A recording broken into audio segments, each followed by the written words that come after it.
ইউটিউবে দিয়ে মুছে দিবেন। আমরা বোধহয় লাইভে চলে গেছি না? হ্যাঁ, লাইভে দেখা আমরা যাচ্ছে এখন লাইভে আছি। সবাইকে স্বাগত জানাচ্ছি কফি ও কবিতা অনুষ্ঠানে। আমরা যথারীতি আজকে শুরুতে একটি টপিক নিয়ে কিছুক্ষণ কথা বলবো এবং তারপরে শেষের দিকে আমরা প্রত্যেকে আমাদের কবিতা পড়বো। তো আজকের বিষয়টি হচ্ছে আধুনিক বাংলা কবিতার ভবিষ্যৎ। সাধারণত আমরা এই জাতীয় বিষয় নিয়ে কথা বলতে গেলে সবাই খুব একাডেমিক হয়ে যায়। আমরা দেখা যায় যে আধুনিক বাংলা কবিতার ভবিষ্যৎ নিয়ে কথা বলতে গেলেই আধুনিক বাংলা কবিতার জন্ম এবং তার ইতিহাস নিয়ে কথা বলতে শুরু করি এবং আধুনিক কবিতা কি এর সংজ্ঞা ইত্যাদি একেবারে তাত্ত্বিক বিষয় নিয়ে আলোচনা করি, একটু গুরু গম্ভীর করে ফেলি। তো আমি আজকে যারা আছেন সবাইকে একটু অনুরোধ করব, হ্যাঁ আমাদের প্রসঙ্গত আধুনিক কবিতার সংজ্ঞা আসতে পারে, পৃথিবীর কোথায় আধুনিক কবিতা প্রথম শুরু হয়েছে সেসব আসতে পারে, বাংলা ভাষায় আধুনিক কবিতাটি কখন শুরু হয় সেসব আসতে পারে।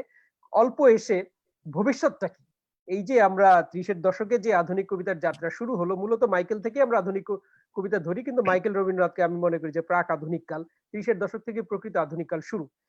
সেই কবিতা আমরা এখনো লিখছি, এটা আর কতদিন টিকবে? এই কবিতায় কি এইরকম আধুনিক কবিতা আমরা লিখবো নাকি কবিতা অন্যরকম হবে? এইসব বিষয় নিয়ে আমাদের প্রত্যেকের নিজস্ব মতামত আমরা যদি দেই তাহলে যারা অনুষ্ঠানটি দেখছেন তারা তাদেরও নিশ্চয়ই অনেক মতামত আছে, আমাদের মতামত যে তারা গ্রহণ করবে এমন কোনো কথা নেই। তবে আমরা যেহেতু আমরা কবিতা লিখি, অনেকদিন ধরে লিখি, আমি প্রায় ৩.৫ দশক ধরে কবিতা লিখি এবং কবিতা নিয়ে কাজ করি। কিছুটা ধারণা তো হয়েছে, স্টালিন ভাই দীর্ঘদিন কবিতা লেখেন, কবিতা নিয়ে কাজ করেন, প্রতিষ্ঠিত কবি, তারও নিশ্চয়ই কবিতা সম্পর্কে একটা সুস্পষ্ট ধারণা, একটা চিন্তা তৈরি হয়েছে যে কোথায় যেতে পারে আধুনিক কবিতা। দিলারা আপা আছেন এখানে, দীর্ঘদিন ৭০-এর দশকের কবি, দীর্ঘদিন কবিতা লিখছেন এবং তার চেয়েও বড় রফিক আজাদের মতো একজন বড় কবির সঙ্গে দীর্ঘদিন একসঙ্গে এক ছাদের নিচে থেকেছেন। সো রফিক ভাইয়ের চিন্তাটাও তার মধ্যে অনেকটা আছে। তো এই সব মিলিয়ে আরহাম ভাই আছেন, অনেকদিন কবিতা লিখছেন, প্যারিসে থাকেন, ফরাসি ভাষা সাহিত্যের জন্য বেশ একটি গুরুত্বপূর্ণ ভাষা এবং ফরাসি ভাষায় অনেক গুরুত্বপূর্ণ সাহিত্য তৈরি হয়েছে, বোদলেয়ার থেকে শুরু করে অসংখ্য বড় বড় কবি ফরাসি ভাষায় জন্ম নিয়েছেন। সেই সবের সঙ্গে তার সম্পৃক্ততা তৈরি হয়েছে। কানাডায় আছেন, মৌ মধুবন্তী অনেকদিন কবিতা লিখছেন, কবিতা আবৃত্তি করছেন। আমাদের জাহিদ ভাই লাইব্রেরিতে একজন লাইব্রেরিয়ান, তিনি প্রচুর বই ঘাটাঘাটি করেন, নানান দেশের কবিতা পড়েন। তা আমাদের সকলেরই মোটামুটি একটি প্ল্যাটফর্মটি আমরা জানি। এখন যে কোথায় যেতে পারে সেটি হচ্ছে আমাদের চিন্তার দূরদর্শিতার বিষয়, যে আর কতদিন এই ধারার আধুনিক কবিতা চলবে নাকি নতুন ধরনের কোনো কবিতা আসবে, কি ধরনের উপমা আসতে পারে কবিতাতে, কি ধরনের ভাষা তৈরি হতে পারে কবিতাতে, কাঠামোটা কি এরকমই থাকবে না অন্যরকম হবে, ছন্দ থাকবে কি থাকবে না, এইসব বিষয় নিয়ে আমরা আমাদের মতামত দিতে পারি। তো আমি শুরুতে দিলারা ভাবিকে অনুরোধ করি, আমি পরে বলবো। আপনি পরে বলবেন? স্টালিন ভাইকে সবসময় প্রথমে দেই, স্টালিন ভাই আবার বলতে পারে সবসময় আমাকে কেন প্রথম দেয়, তো সেই জন্য ভাবলাম যে আজকে একটু ঘুরিয়ে দেই। নাকি আরহাম ভাই শুরু করবেন আজকে? আরহাম ভাই না আমাকে, আপনারা তো কবিতার স্পেশালিস্ট আপনারা সবাই, সুতরাং আমাকে দিয়ে আপনারা না, আমি যদি আমার অভিজ্ঞতাটা দিয়ে যদি শুরু করি তাহলে আমার মনে হয় যে আমি বরং পাশ্চাত্য প্রভাবটা থেকেই শুরু করি, যে আমরা আমার নিজস্ব একটা সংগঠন আছে, এটা কবিতা সংগঠন, আমরা প্রতি মাসের প্রথম বুধবার করে পড়ি এখানে, এবং এটা প্রায় 10 বছর হয়ে গেল। তো এই 10 বছর ধরে আমরা কন্টেম্পোরারি যারা এখানে প্যারিসে যারা মানে ফরাসি কবি, এখানে বাংলা না, সব ফরাসি, ফ্রেঞ্চ, তো সুতরাং তাদের সাথে একটা মানে এই যে প্রতি মাসে প্রথম বুধবার আমরা যে প্রতিবার আমরা করতে করতে প্রায় আমরা ৭৪টা সন্ধ্যা কাটিয়েছি। তো সুতরাং আমাদের একটা অভিজ্ঞতা হয়েছে আধুনিক কবিতা এবং বর্তমান কালের কবিতা বিষয়ে। তো সেটা যে এই বিচরণটা, সেটা বেশ আনন্দ দেয়, এবং আমি বুঝতে পারি যে আমাদের কবিতা কোথায় আছে, আমরাও কোন জায়গায় আছি, এই একটা তুলনামূলক একটা বোধের জায়গাটা তৈরি হচ্ছে। আমরা তো নিশ্চয়ই জানি যে আমরা ইউরোপে আধুনিক কবিতার যে সময়টায় বলা যেতে পারে ইউরোপ এবং নর্থ আমেরিকায় মোটামুটি 1890 থেকে 1950-এর ভিতরে যে সমস্ত কবিরা এসেছিলেন, সেই সমস্ত কবিদের কথা আমরা জানি, যারা আধুনিক কবিতার বলা যেতে পারে জনক, এবং তারা এই সমস্ত উইলিয়াম স্টিভেন্স বলুন, পাউন্ড, ইলিয়ট, ইয়েটস এবং মারিয়া। তো সুতরাং ফ্রান্সে তো এই মুভমেন্ট গুলো বারবার এসছে, এবং আমরা সেই বোদলেয়ারের সময় থেকেই আমরা দেখতে পাই যে কিভাবে এটা পরিবর্তন হচ্ছে। বোদলেয়ারের মৃত্যুর 6 বছর পরেই রবীন্দ্রনাথের জন্ম, কিন্তু তারপরেও যে দাদাজিম সুরিয়ালিজমটাকে জাম দিয়ে উনি একই ভাবে যে বাংলা সাহিত্যে সুরিয়ালিজম পর্যন্ত চলে আসলেন এবং রোমান্টিসিজম থেকে সুরিয়ালিজমে চলে আসলেন এই জাম দিয়ে, এটা অসাধারণ একটা ব্যাপার। তো সেই জায়গাটা থেকে, কারণ আমরা যেখানে ফ্রান্সে যেখানে আপনার সুরিয়ালিজম মুভমেন্টটা চলছে, রবীন্দ্রনাথের সেই সময় বলা যেতে পারে বিহারীলাল চক্রবর্তীর পরে, তখন রোমান্টিসিজম চলছে। সুতরাং সেই ধাপগুলো ক্রমান্বয়ে উনি কাটিয়ে একই সময়ে যে সুরিয়ালিস্টিক বা মুভমেন্ট গুলোতে চলে যাচ্ছেন জাম দিয়ে, সেটা খুব অভিনব বলবো এবং খুব শক্তিশালী ব্যাপার।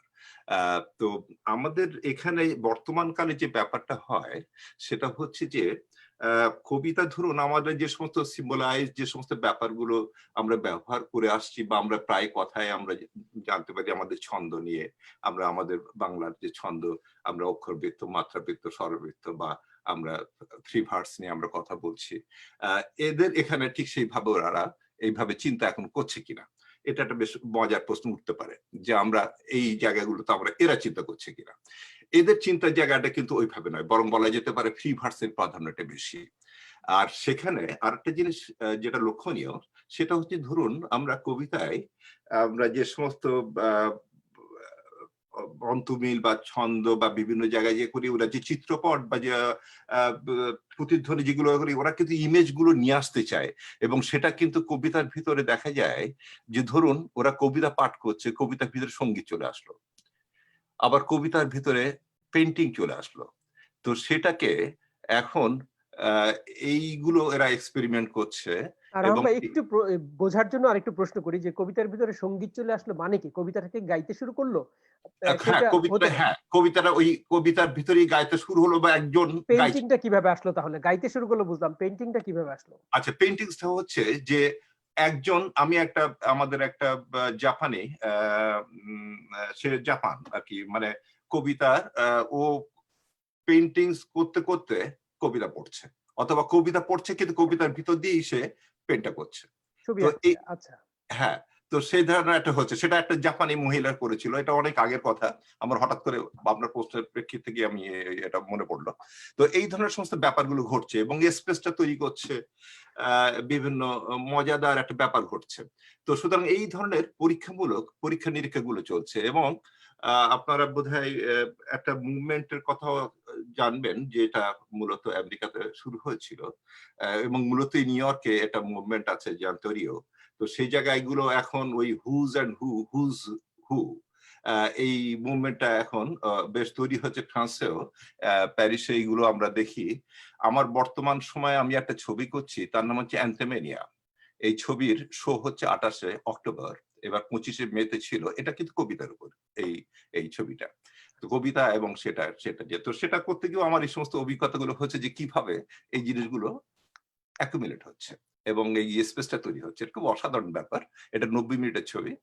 সুতরাং আমার সুযোগ হলে নিশ্চয়ই আপনাদের এই লিঙ্কটা পাঠাবো। অবশ্য অপেক্ষা করতে হবে অক্টোবর পর্যন্ত। তো ভিমো লিঙ্ক আপনাকে পাঠিয়ে দেবো। তো সুতরাং এই ধরনের ব্যাপারগুলো ঘটছে। তো সেক্ষেত্রে আমরা কোথায় আছি? আমাদের অবস্থানটা কোথায়?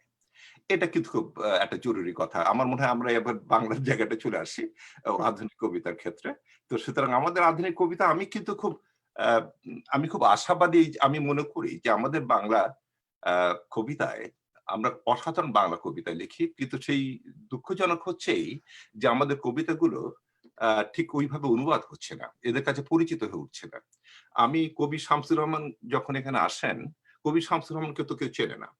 তো ওনাকে আমি এখানে পরিচয় করিয়েছিলাম, কারণ উনি প্রায় 20 দিন ছিলেন এবং আমি ওনাকে নিয়ে 9টা প্রোগ্রাম করেছিলাম ওনার এই 20 দিনে। এবং ওনার উপরে আমার একটা ছবি আছে, যে পেনেগস দি গান, 90 মিনিট একটা ছবি আছে, যেটা এখানে ফ্রান্সে বহু জায়গায় দেখানো হয়েছে। আলিয়ান্স ফ্রান্সে, বাংলাদেশ আলিয়ান্স ফ্রান্সেও দেখানো হয়েছিল। তো এই সময়ে আমি একটা ছোট, বেশ ওনার কয়েকটা কবিতা নিয়ে একটা বই করেছিলাম। তো তাতে আমি যে সাড়াটা পেয়েছি, যে এটা পেয়েছি, আমার খুব ভালো লেগেছে। ভালো লেগেছে যে তার মানে হচ্ছে কি, যে আমরা আমাদের আধুনিক কবিতায় যে খুব শক্তিশালী একটা জায়গা আছে এবং খুব প্রশংসিত হয়েছিল। এবং সবচেয়ে মজার কথা হচ্ছে যে আমি ওনার একটা প্রোগ্রাম করেছিলাম, সেটা হচ্ছে মেজো কুতু দু মন্দ, মানে এটা হচ্ছে যে মিনিস্ট্রি অফ কালচারের আন্ডারে যে মেজুদুরা পোয়েজি, সে মেজুদুরা পোয়েজিতে করেছিলাম। তো সুতরাং এটা মেজুদুরা পোয়েজিতে এটা এই প্রোগ্রামটা করাটা কিন্তু খুব বড় একটা জায়গা। আমার ইচ্ছা ছিল সুনীল দাকে নিয়েও করব, কিন্তু সেই সুযোগটা আর হয়ে ওঠেনি। তো এবং আমার আরো কিছু প্রোগ্রাম ছিল, তো আমি ওনাকে নিয়ে এই প্রোগ্রামটা করেছিলাম এবং সেখানে জক্লোদ ম্যারল ছিল এবং এই ছবিটা আপনারা পাবেন। ওনার উপরে যে ছবিটা, সেই ছবিটার লিঙ্ক আমি অবশ্য অপেক্ষা করছি ভিমো করার জন্য।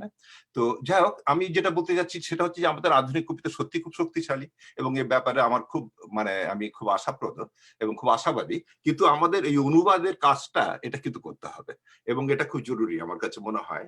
যে ফরাসি শুধু নয়, ফরাসি, ইংরেজি এবং অন্যান্য মূলত ইংরেজিতে করা দরকার, তারপরে ফরাসি এবং অন্যান্য ভাষাতে অবশ্যই আসবে।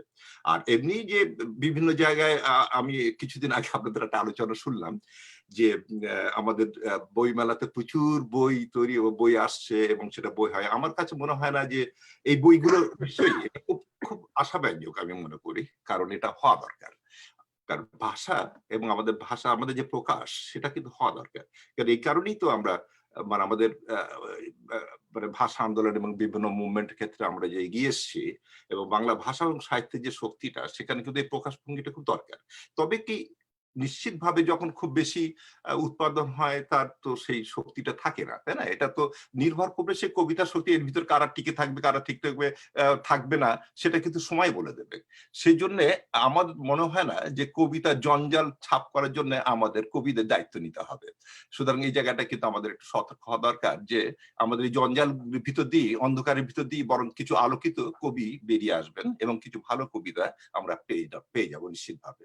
কিন্তু এই চর্চাটা যে হচ্ছে, এটা কিন্তু দারুণ একটা সুখকর ব্যাপার এবং আমার কাছে মনে হয় যে এটা খুব সুন্দর একটা ব্যাপার যে আমরা এই চর্চাটা যেন বরং আরো ব্যাপক হয়, আরো গভীর হয় এবং আরো প্রসারিত হয় এবং সেটা কিন্তু বহির্বিশ্বে হওয়া দরকার।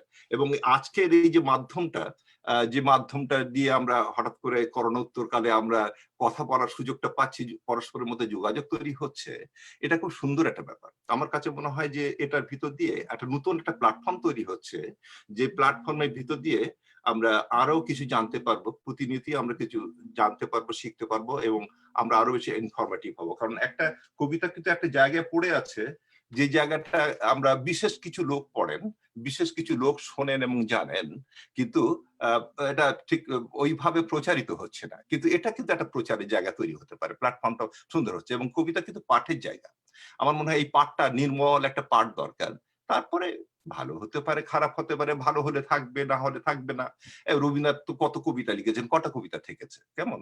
কিন্তু তুলনামূলকভাবে দেখেন জীবনানন্দ দাশের কবিতা কিন্তু সেভাবে টিকে আছে এবং টিকে থাকবে, ভালো কবিতা নিশ্চয়ই থাকবে। এবং আমার কাছে মনে হয় যে এই সমস্ত সময়ের ব্যাপার এবং এই কবিতাগুলো থাকবে। কিন্তু আমার কাছে মনে হয় যে আমাদের আধুনিক কবিতা এখন কোথায়, কোন জায়গায়, এই জায়গাটার থেকে আমি এটাই বলবো যে আমাদের বিশেষ কোন একটা বাধা বা বন্ধনে না থেকে আমরা বিশেষ একটা জায়গায় শুধুমাত্র ইনস্টিটিউশনাল না হয়ে বরং আরো ব্যাপ্তি হওয়া উচিত, আরো বড় করে দেখা দরকার এবং গবেষণার জায়গাটা দরকার। আর একটা জিনিস হচ্ছে যে আমাদের সংযোগটা দরকার, যে কোথায় কি হচ্ছে, নিউ ইয়র্কে কি হচ্ছে আমাদের এটা জানা দরকার, প্যারিসে কি হচ্ছে এটা জানা দরকার, শিকাগোতে কি হচ্ছে যেটা দরকার, টোকিওতে কি হচ্ছে জানা দরকার। সুতরাং এই যে জিনিসগুলো হয় সেটা দরকার।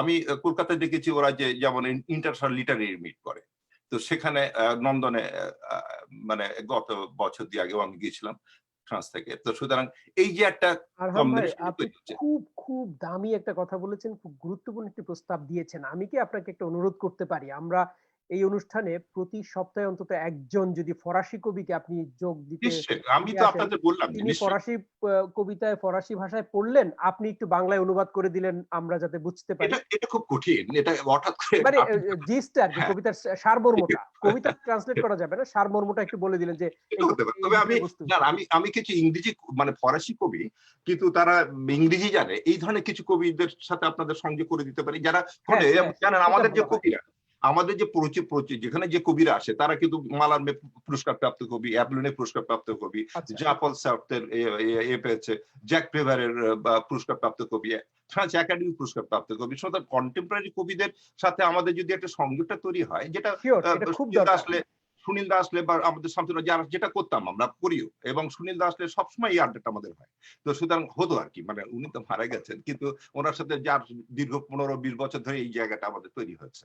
তো সুতরাং বিভিন্ন কবিরা মানে বাংলাদেশ বা ইন্ডিয়া থেকে যারা আসতেন তাদের এই সংযোগটা হয়। কিন্তু আমার কাছে মনে হয় যে আমাদের যে প্ল্যাটফর্মটা তৈরি হচ্ছে সেক্ষেত্রে কিন্তু এই সুযোগে ঠিক এইভাবে আপনি যে কথাটা বললেন এটা কিন্তু হওয়া দরকার, এটা কিন্তু চমৎকার। আমি কিন্তু নিঃসন্দেহে আমি অন্তত একজনকে আপনাদের সাথে পরিচয় করে দিতে পারি। প্রতি সপ্তাহে হয়তো পারবো না, কারণ আমার নিজের আমি খুব বিজি থাকি, কিন্তু অ্যাটলিস্ট মাসে অন্তত একবার আপনাদের সাথে আমি পরিচয় করে হ্যাঁ, দিতে পারি। সেটাও কম না, সেটাও কম না। এই, মাসে অন্তত এই, একবারও যদি করা যায় একবার। সেটাও একটা হ্যাঁ, আমি ভালো কাজ সবসময় হয়। আসতে পারবো না। হ্যাঁ, কিন্তু আমি যে কথাটা বলার চেষ্টা করছি যে আমাদের সংযোগটা হওয়া দরকার অত বহির্বিশ্বের সাথে, এবং মূলত সাউথ আমেরিকা এবং নর্থ আমেরিকার সাথে এই সংযোগগুলো। সাউথ আমেরিকার দুর্দান্ত ব্যাপার। আমি তো অবাক হয়ে যাই যে কিউবাতে যেটা হচ্ছে, এবং আর্জেন্টিনার যে কবিদের, আমি তো কিছুদিন আগে চিলির একজন কবিকে ইনভাইট করেছিলাম। তো অসাধারণ ব্যাপার। কিন্তু ওই যে ব্যাপারগুলো গড়ে উঠছে, বর্তমানকালে আমি পেশোয়া নিয়ে কাজ করছি। তো সুতরাং এই যে সুতরাং এখনো যে ব্যাপারগুলো ঘটছে সেই সংযোগটা আমাদের হওয়া দরকার, তাতে যেন আমরা একটা স্পষ্ট আমাদের জায়গাটা আমরা বুঝতে পারি, আমাদের অবস্থানটা আমরা বুঝতে পারি। আমাদের শুধু আমাদের যে এটা এই সংযোগটা আমাদের হলে পরেই কিন্তু অনেক আমাদের অনেক অবস্থানটা ধন্যবাদ আরহাম ভাই আপনাকে। আপনার আলোচনা থেকে যে মূল প্রতিপাদ্য যেটি বেরিয়ে আসছে, বেশ কয়েকটি পয়েন্ট এসছে। একটি হলো আপনি বলেছেন যে আমরা অনেক সময় বলে থাকি যে কবিতার নামে অনেক আগাছা তৈরি হচ্ছে। আপনি বলছেন যে থাকুক না, মুক্ত থাকুক, যার যা খুশি লিখুক, এর মধ্য থেকে বেরিয়ে আসবে। এক। আর 2 নাম্বার হচ্ছে আমাদের কবিতাগুলো অনুদিত হওয়া দরকার। পৃথিবীর কোথায় কি বোমা ফাটছে সেটা আমাদের জানা দরকার, এবং তাদের সঙ্গে আমাদের ইন্টারাকশন গুলো হওয়া দরকার। এই দুটি আপনি খুব গুরুত্বপূর্ণ কথা বলেছেন। অনেক ধন্যবাদ আপনাকে আরহাম ভাই। আমরা এবার কবি দিলারা হাফিজকে আমন্ত্রণ জানাচ্ছি এই বিষয় নিয়ে কথা বলবার জন্য। দিলারা আপা একটু আনমিউট করে নেন, আমি কেন জানি পারছি না। হ্যাঁ, হয়েছে। হ্যাঁ, শোনা যাচ্ছে এখন? হ্যাঁ, হ্যাঁ। আজকের বিষয়টি অত্যন্ত গুরুত্বপূর্ণ বিষয়, এবং সেটা তো কবিরা যদি আলোচনা করে সেটা তো আরো গুরুত্বপূর্ণ। তো আরহাম ভাইয়ের কিছু কিছু কথার থেকে আমি আমার কথাটা শুরু করতে চাই। যেমন উনি একটি প্রসঙ্গ তুলেছেন যে একজন কবি স্বয়ংভূ কিছু না, তার ভাষা আন্দোলন, তার দেশ, পটভূমি যার মধ্যে তিনি বেড়ে ওঠেন, সেখান থেকেই তার চিত্রকল্প, তার উপমা, তার শব্দ অলঙ্কার উঠে আসে। আমরা সুরিয়ালিজম দ্বারা আক্রান্ত হয়েছি, বা সবসময় দেখা গেছে যে ঊনবিংশ শতাব্দীর ঢেউ বাংলা সাহিত্যে আসে বিংশ শতাব্দীতে। এটা অনেক পরে একটা প্রভাব বিস্তার করে। কিন্তু আমার যেটা মনে হয় যে যে ভাষাটি একটি ইতিহাস আছে বা অন্বেষণের, সেই ভাষাটিতে কথা বলে পৃথিবীর ৩৮ কোটি মানুষ, এবং বিগত ১০০ বছরে ৭,০০০ ভাষা চলে গেছে ১৪,০০০-এর মধ্যে। বাংলা ভাষা এই ৫২ সনের ঘটনা না ঘটলে সেটাও যে চলে যেত না তা বলা যায় না। তো সেই ভাষা নিয়ে যখন আমরা চর্চা করছি, অবশ্যই তার সম্ভাবনা, তার ভবিষ্যৎ নিয়ে আমাদের তো ভাবনা আসবেই। আপনার বোধহয় মনে আছে যে রবীন্দ্রনাথ কবিতা লিখে লিখে একটা পর্যায়ে যখন তার জন্মদিনে বলে একটি কাব্যগ্রন্থ বের করলেন, সেখানে ঐকতান বলে একটি কবিতা তিনি লিখেছিলেন, যার কয়েকটি লাইন ছিল এরকম যে আমার কবিতা জানি, সে নিজেই বলেছেন, আমার কবিতা জানি আমি, গেলেও বিচিত্র পথে, হয় নাই সে সর্বত্রগামী। এবং ওই কবিতায় তিনি আবার বলেছেন যে আমি কার জন্য অপেক্ষা করছি, যে আছে মাটির কাছাকাছি, সে কবির বাণী লাগি কান পেতে আছি, সাহিত্যের আনন্দের ভোজে নিজে যা পারি না দিতে, নিত্য আমি থাকি তার খোঁজে। সেটা সত্য হোক, শুধু ভঙ্গি দিয়ে যেন না ভোলায় চোখ, সত্য মূল্য না দিয়েই সাহিত্যের খ্যাতি করা চুরি, ভালো নয় নকল সে শৌখিন মজদুরি। আমার খুব ভালো লাগে আপা ওই প্রথম স্তবেগের যে বিপুলাই পৃথিবীর কতটুকু জানি, দেশে দেশে কত শহর, কত নগর, কত রাজধানী, নগর বন্দর, আমি জানি আমার কাব্য হয়নি বিচিত্রগামী, রয়ে গেছে পথে সর্বত্রগামী হয়নি। তো এই যে একজন কবি তার সমগ্রটা সময় জুড়ে লেখার পরও কিন্তু তিনি একজন কবির জন্য কান পেতে আছেন, যে মাটির কাছাকাছি। এখানে একটি বিষয় কিন্তু আছে যে আমি আমার বলেছেন নিবারণ চক্রবর্তী। শেষের কবিতা এসে বলেছেন সেই কবির নাম নিবারণ চক্রবর্তী, সে তার জন্য সে অপেক্ষায় করছেন।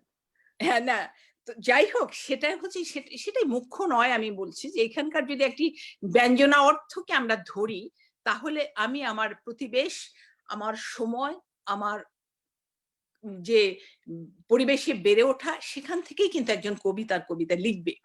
তো এখন সেই কবিতা কেমন হবে? আপনি একটি কথা শুরুতেই বলেছেন যে আমরা ওই চর্যাপদের দিকেও যাব না, কিছুর দিকেই যাব না। কিন্তু চর্যাপদের সময়ও গাওয়া হতো সেটি, এবং কবিতার পাঠক সবসময় কিন্তু কম। এটা কখনোই খুব ব্যাপক বিস্তৃত ছিল না, এবং কবিতা শুদ্ধ শিল্প। সেদিক থেকে সকল শিল্পের সে অভিভাবকও বটে। তো সেই কবিতা নিয়ে কিন্তু আমি কখনো হতাশ নই।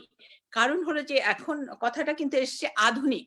আধুনিক তো অনেক আগেই গেছে। আপনি সেটা নিজেই বলছেন। এখন যে আমরা মাইকেল এবং রবীন্দ্রনাথকেও আর আধুনিক বলছি না। এখন ৯০ দশকের ছেলেমেয়ে বা তার আগে থেকেই উত্তর আধুনিক নিয়ে কথা বলা হয়েছে। সেই উত্তর আধুনিকের বীজ কিন্তু কবি জীবনানন্দ দাশের কবিতার মধ্যেই তিনি বপন করে দিয়ে গেছেন। তো আমাদের ভাবনার যে দিকটা, সেই দিকটা হচ্ছে যে আমরা কি করছি ইদানিং। ভাই একটা কথা বলছে, আরহাম ভাই, যে ফ্রি ভার্সের দিকে আমরা প্রধানত গিয়েছি। তার কারণটা কি? কারণটা, আমি আমার কবিতার ইতিহাসটা জানতে চাই না। আমার ইতিহাসটা এই পর্যন্ত এসছে কিভাবে, সেটা তো হারিয়ে যায়নি, মিলিয়ে যায়নি। তাহলে তার একটা ব্যাকগ্রাউন্ড আছে। অধিকাংশ যারা কলম ধরছেন, কবিতা লিখছেন, তার মধ্যে প্রযুক্তি একটি বিষয় এখন, যে প্রযুক্তির কারণে সহজে কবিতা লিখে ছেড়ে দিচ্ছেন, বই বার করছেন, বই বার করে বন্ধুদের টেক্সট করে দিচ্ছেন, ১০০ বই বিক্রি হচ্ছে, পাবলিশাররা মনে করছে বাহ এত চমৎকার বিক্রি হচ্ছে, বিক্রির দায়িত্ব নিচ্ছে কবি নিজেই। তো কাজেই তার বই বের করাতে কোনো সমস্যা নাই। তো এইভাবে কিন্তু আমাদের অনেকেই এখন লিখছেন, যেটা নিয়ে হয়তো আমরা হতাশা ব্যক্ত করছি যে এই কবিতা কি টিকবে? না, এই কবিতা টিকবে না। কিন্তু কোন কবিতা টিকবে? যে ইতিহাস তৈরি করবে, যে কবিতার ইতিহাস জানবে। মাইকেল এবং রবীন্দ্রনাথের পরে বাংলা কবিতা নিয়ে সবচেয়ে বেশি নিরীক্ষা পরীক্ষা করেছেন জীবনানন্দ দাশ। এইজন্য তিনি কিন্তু টিকে আছেন। কবিতা শিল্প একটি সাধনার বিষয়। সেই সাধনায় কিন্তু ফাঁকির কোনো রাস্তা নাই।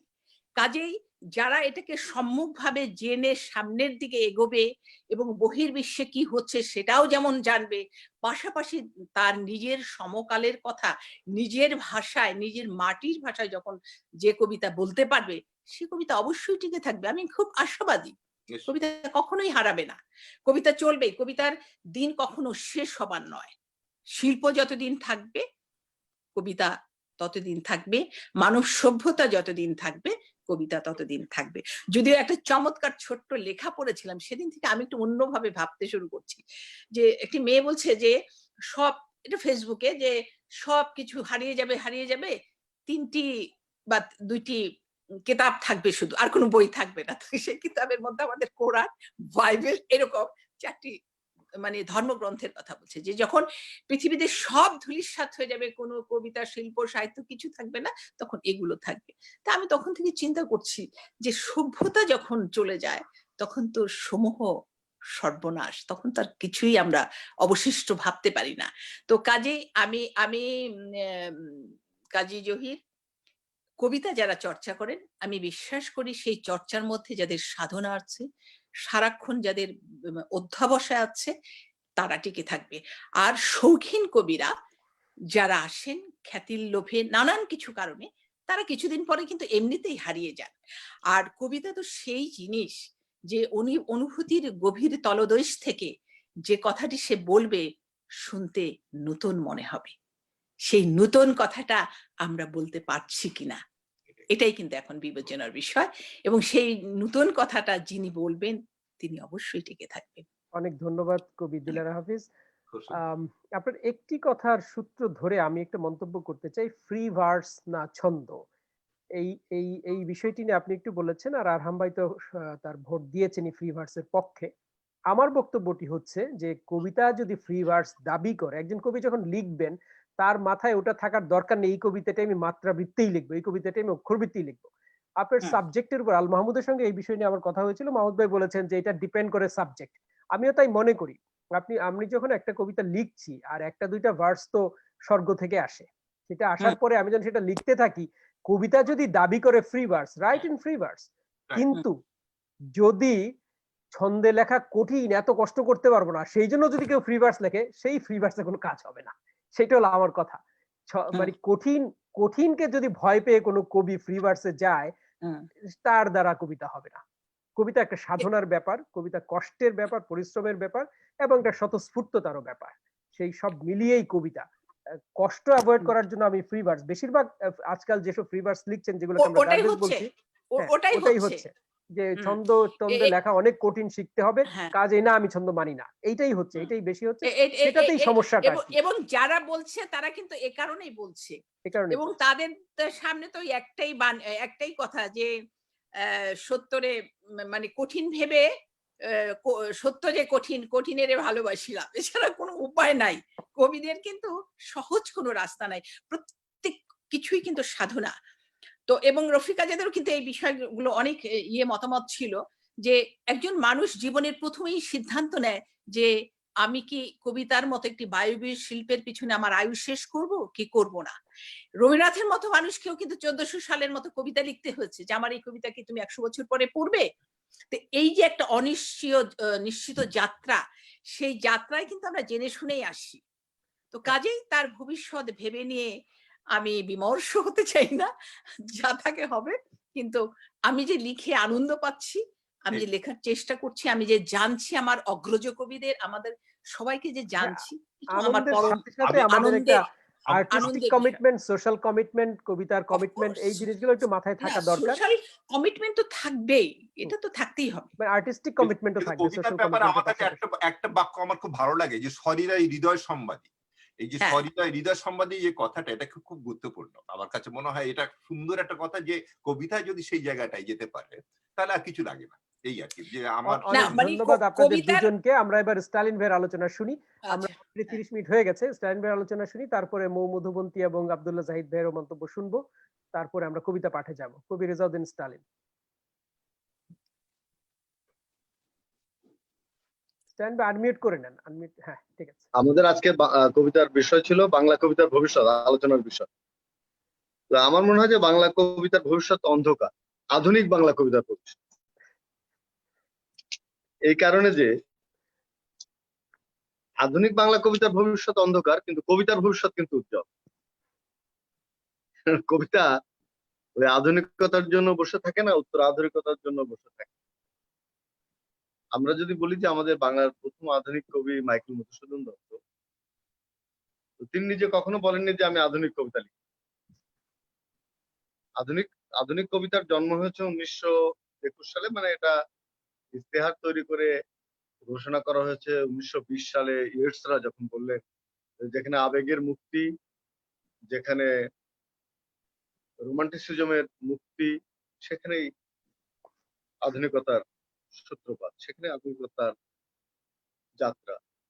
কিন্তু তার সেই রোমান্টিকতা বিরোধী কথা ডিএইচ লরেন্সটা কিন্তু মানেন।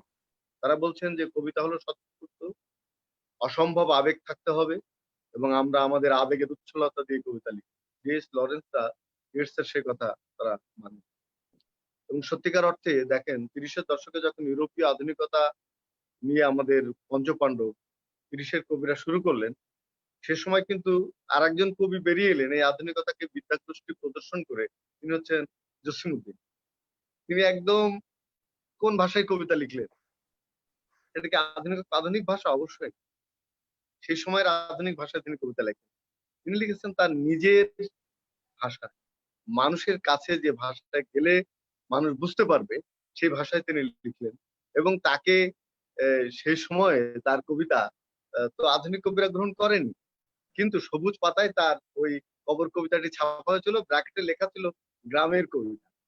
তো সেই কবিতা ছাপা হওয়ার পরে কলকাতা শহর থেকে সারা বাংলাদেশে এত আলোড়িত হলো মানুষ, যে সেখানে আর গ্রামের কবিতা থাকলো না, সেটা প্রকৃতপক্ষে কবিতা হয়ে উঠল। মানুষের মানুষ, কবিতা হয়ে গেল। সুতরাং একজন কবির শক্তি প্রমাণ করবে যে সে কোন ভাষায় কবিতা লিখবে এবং তার ভাষাকে মানুষ গ্রহণ করছে কিনা। সেটি উত্তর আধুনিক হতে পারে, সেটা আধুনিক হতে পারে, কিংবা আধুনিক উত্তর আধুনিক নাও হতে পারে। আমরা যদি এইসব মতবাদকে জড়িয়ে মতবাদকে সঙ্গে নিয়ে এগোতে চাই, যে ওই মতবাদ পুষ্ট কবিতা লিখবো, আমরা উত্তরাধুনিক কবিতা লিখবো, তাহলে সেটা কবিতা হবে কিনা আমি জানি, মতবাদ হতে পারে, কবিতা হওয়া খুব কঠিন।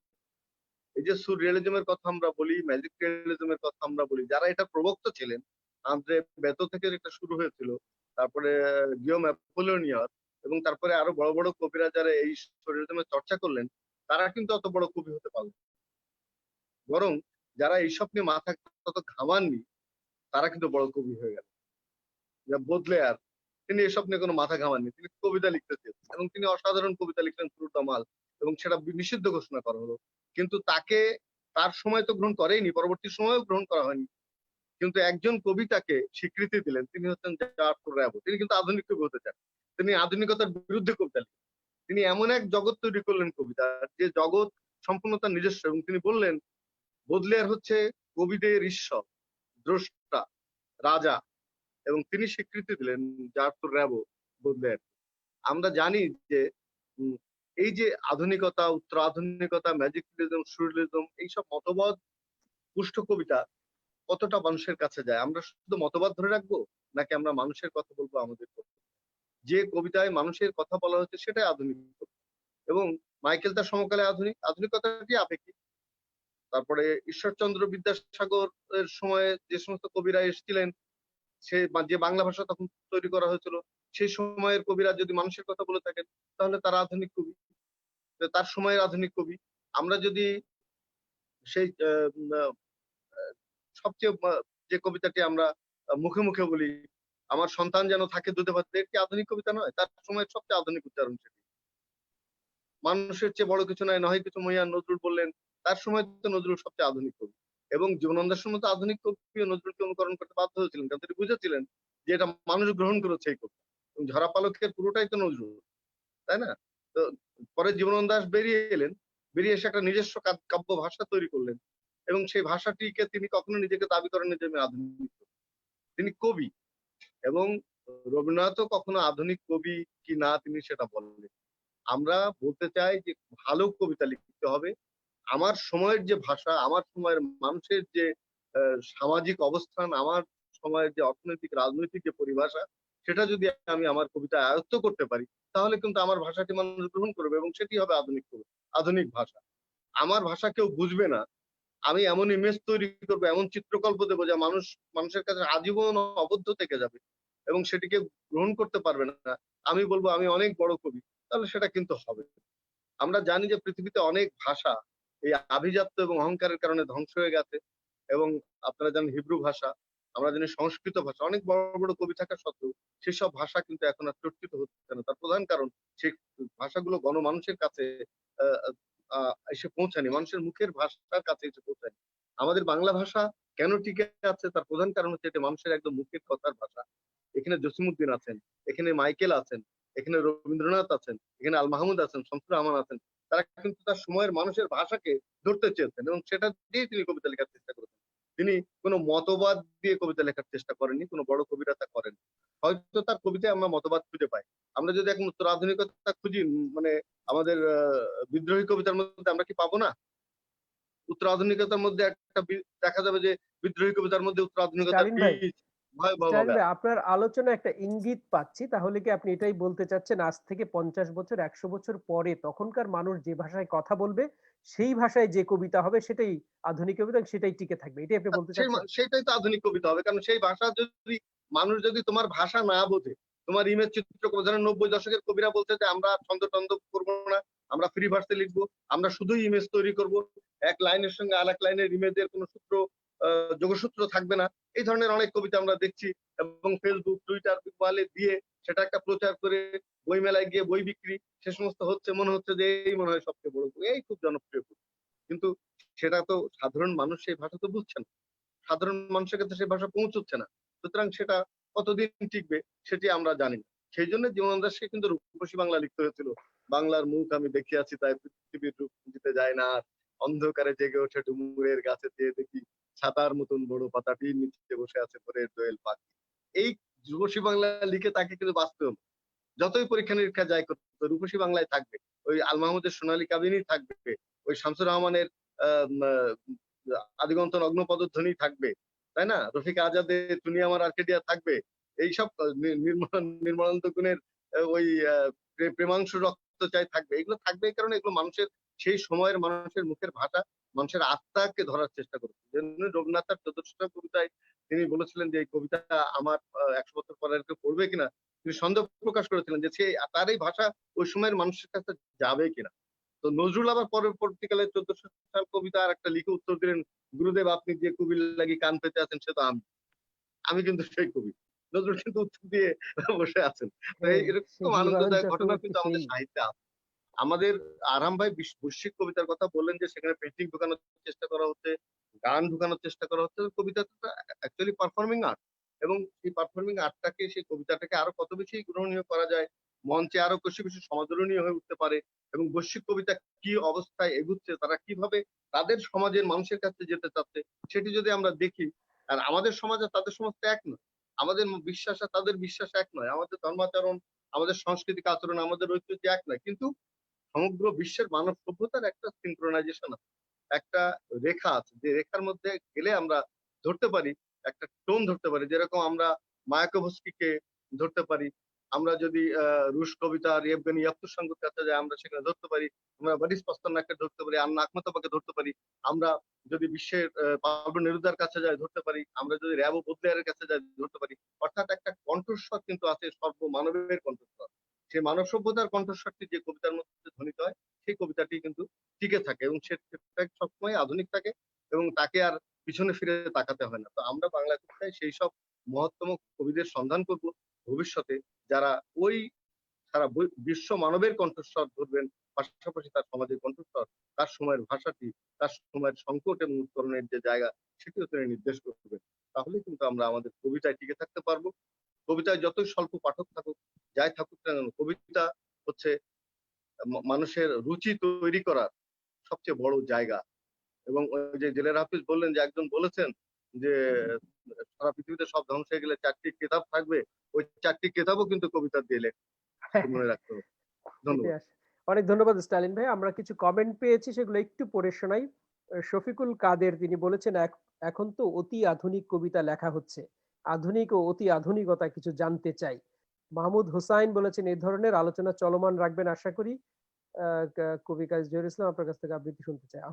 আচ্ছা, আমরা সবাই পড়বো, সেটা শুনতে পারবেন। তাহের মশায়েক বলেছেন, দারুণ কাজের আয়োজন। শফিকুল কাদের আবার বলেছেন, বাংলা ভাষাকে আপনারা লেখনীর মাধ্যমে ছড়িয়ে দিন বিশ্বময়, জাতিসংঘের দাপ্তরিক ভাষার মর্যাদা আদায়ে স্ব অবস্থান থেকে সোচ্চার হন আবেদন রাখছি। জাতিসংঘের দাপ্তরিক ভাষা হওয়ার বিষয়টি একটু অন্যরকম, সেটা নিয়ে আমরা কোনো এক সময় হয়তো কথা বলতে পারি। আপনাদের সবাইকে ধন্যবাদ। মোহাম্মদ সানোয়ার হোসেন লিখেছেন, সকল প্রিয় মহোদয়কে শ্রদ্ধা ও ভক্তি শুভকামনা। কামরুজ্জামান স্বপন আমাদের বন্ধু অভিনন্দন জানিয়েছেন, এবং আরো কিছু মন্তব্য আছে। আপনারা স্পেসিফিক আরো কিছু মন্তব্য করলে আমরা সেগুলো অ্যাকোমোডেট করার চেষ্টা করব। যদিও আমরা আলোচনা প্রায় শেষের দিকেই চলে এসেছি, আমরা কবিতা পাঠে যাব। তার আগে আমাদের সঙ্গে এরই মধ্যে যোগ দিয়েছেন ফারুক আজম ভাই, আর মৌ মধুবন্তী এবং আব্দুল্লাহ জাহিদ ভাই আছেন। আমরা তাদের দুজনের কাছ থেকেও সংক্ষেপে এই বিষয়ে একটু আলোচনা শুনবো। প্রথমে আমি কবি মৌ মধুবন্তীকে আলোচনার আহ্বান জানাচ্ছি। ধন্যবাদ। উপস্থিত সবাইকে শুভেচ্ছা, শুভ অপরাহ্ন। আলোচনাটি খুবই চমৎকার, অনেক কিছু বলা হয়েছে। তবে কবি স্টার্লিন এবং আরহামের সাথে আমি একমত এক জায়গায়, যে কবি কখনো নিজেকে ডিক্লেয়ার করে না যে আমি আধুনিক কবি অথবা আমি গ্রামীণ কবি। তার ভাষাটা, সে যে ভাষায় যে আবহে থাকে সেখান থেকেই আসে। বর্তমান পরিস্থিতিতে আমরা বিশ্বের সবার সাথে কানেক্টেড, নানা ভাষার সাথে আমরা যুক্ত আছি।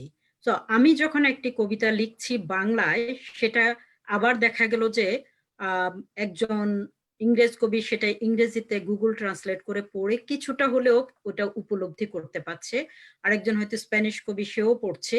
এই যে পড়বার একটা বিরাট ক্যানভাস তৈরি হয়েছে, সেইটা কবিতাকে ভিন্ন মাত্রায় তুলে নেবে। আর আরেকটি বিষয় আছে যে আমাদের নতুন প্রজন্ম বা তারা যেই ভাষায় কথা বলে সেই ভাষাটা আমরা এখনো জানি না, কিন্তু তো ওরা ওদের ভাষায় যে কবিতা লিখবে সেটা ওদের মতো করে টিকে থাকবে। সেটা বাংলা আছে, সেটা বাংলার ভিতরে আরো অনেক ভাষার সংমিশ্রণ থাকবে। কাজী নজরুল ইসলামের কবিতায় অনেক রকম ভাষা ছিল। আরেকটা জিনিস আছে যে এখন আর দলবাজি বা গোষ্ঠী বাজির জন্য মেধাবীরা কারো কাছে যেরকম আটকে থাকতো সেটার দরকার হয় না। সুতরাং একটা প্যারাডাইম তৈরি হচ্ছে, আর প্যারাডাইম সব অনেক দিন থাকে না, প্যারাডাইম শিফট করে। তো প্রত্যেকটা সময়ে কিন্তু প্যারাডাইম শিফট করেছে বলে আধুনিক হয়েছে, আধুনিকের পরে উত্তরাধুনিক, পুরাধুনিক, তারপরে আরো কত কিছু নাম আসবে। এখন যেমন ডিজিটাল কবিতাও আছে। যেহেতু ডিজিটাল অনেক জিনিস, আমরা যেমন কারেন্সির ব্যাপারে বলি ওয়ান গভর্নমেন্ট কারেন্সি, সেরকম কবিতাও কিন্তু ওয়ান ল্যাঙ্গুয়েজ কবিতাও তৈরি হবে। যেমন এখন স্প্যানিশ অনেক কবিতাই কিন্তু ইংরেজিতেই কবিতা লিখছে, কারণ অনেক বেশি লোক ইংরেজি ভাষায় কবিতা পড়তে পারছে। বাঙালিরাও কিন্তু এখন ইংরেজি ভাষায় কবিতা লিখছে। সেটার একটা উদাহরণ কাজী জহির নিজে কিন্তু তার যে আন্ডার দ্য ব্লু রুফ পড়ছে, সেখানে বাঙালি কবিদেরই ইংরেজি কবিতা প্রকাশিত হচ্ছে। তাহলে ভবিষ্যৎটা চমৎকার, উজ্জ্বল, বর্ণাঢ্য, কিন্তু সেটা কিভাবে হবে সেইটা বলে দেওয়াটা কঠিন। কিন্তু ভাষার পরিবর্তনের সাথে সাথে এই একই খাঁটি বাংলা ভাষায় পুরোটা বাংলায় কবিতা হবে কিনা এটা বলা কঠিন। এই বাংলার ভিতরে আরো অনেক ভাষা ঢুকবে, স্প্যানিশ ভাষা ঢুকবে, জাপানিজ ভাষা ঢুকবে, ইংরেজি ভাষা ঢুকবে। কারণ যেই ভাষায় কথা বলে, যেমন আমরা যারা প্রবাসে আছি তারা অপটেনে কিন্তু এরকম কথা বলে যে এই বাচ্চা তুমি বড় বড় বাইট দিয়ে খেয়ে ফেলো। এটা কিন্তু বুঝতেও পারছি না যে বাইট কথাটা এখানে ইংরেজিতে এসে যাচ্ছে, কবিতাও সেরকমই আসবে। কারণ এই কথাটা সহজ স্বাভাবিক, যেটা কবি স্টার্লিন বললেন যে যে ভাষায় যে কথা বলে সেই ভাষাটাই তখন চলমান থাকবে, আর কবিতায় সেটাই কিন্তু প্রকাশিত হবে। বিমূর্ত কবিতার ব্যাপারটা ওটা একটা প্যারাডাইম ছিল, চেষ্টা করেছে, কিন্তু বিমূর্ত কবিতা কি খুব বেশি আছে? নাই। ছন্দ, এটা মানুষ প্রকৃতিতে ছন্দ ছড়িয়ে আছে, ছন্দ কখনোই বিলুপ্ত হবে না, সেটা থাকবেই, সেটা যেভাবে হোক না কেন সেটা ছন্দ থাকবে। ফ্রি ভার্সে লিখলেও কিন্তু ফ্রি ভার্সের ভিতরেও কিন্তু একটা ছন্দ থেকে যায়। সেই ছন্দটা থেকে আমরা কখনোই মুক্ত হব না, কারণ পৃথিবীতে ঘড়ি চলে একটা ছন্দে, সূর্য উঠে একটা ছন্দে, ডুবে আর একটা ছন্দে, প্রকৃতিতে বাতাসে যে পাতা নড়ে সেটাও একটা ছন্দ। সুতরাং আমরা ছন্দ থেকে মুক্ত হব না কখনোই। তবে ছন্দ জেনে কবিতা লেখাটাকে আমি স্বাগত জানাই, এবং আমি ভাবি যে ছন্দ জানাটা গুরুত্বপূর্ণ। লিখলাম কি লিখলাম না সেটা জরুরি প্রয়োজন না। আধুনিক কবিতা না, বাংলা কবিতার ভবিষ্যৎ বিশ্ব, যেহেতু বাংলা ভাষা এখন বিশ্বায়নে আছে, সুতরাং বাংলা কবিতাও বিশ্বায়নে যাবে, এটাই আমার প্রত্যাশা। ধন্যবাদ। অনেক ধন্যবাদ মৌ মধুবন্তী, চমৎকার আলোচনা করেছে আজকে মৌ। আমি খুবই উপভোগ করেছি মৌর আলোচনা, এবং সে বেশ কিছু পয়েন্ট আইডেন্টিফাই করেছে। স্ট্যালিন ভাইয়ের সাথে এসে একমত পোষণ করেছে যে সমকালীন মানুষের ভাষায় কবিতা লিখতে হবে, সমকালীন মানুষের ভাষা বদলে যাচ্ছে, নদীর মতো ভাষা বয়ে চলছে, বদলে যাচ্ছে, নতুন নতুন শব্দ আসতেছে। মৌ আরো ওপেন করে দিয়েছে বিষয়টিকে, যে আমরা যদি কথা বলি, কথার মধ্যে যদি আমরা নানান দেশের শব্দের সংমিশ্রণ ঘটাই, কবিতায়ও সেটি আসতে পারে, সেটি সে বলছে। কিন্তু আমরা ভাষার শুদ্ধতা কবিতায় রাখবো কিনা এই বিষয় নিয়ে আমরা নিশ্চয়ই দ্বিমত বিতর্ক থাকতে পারে। তবে ভিনদেশী ভাষা বা ভিন্ন ভাষা কবিতার মধ্যে ঢোকানো একটি কৌশলগত ব্যাপার এবং খুব কঠিন কাজটি।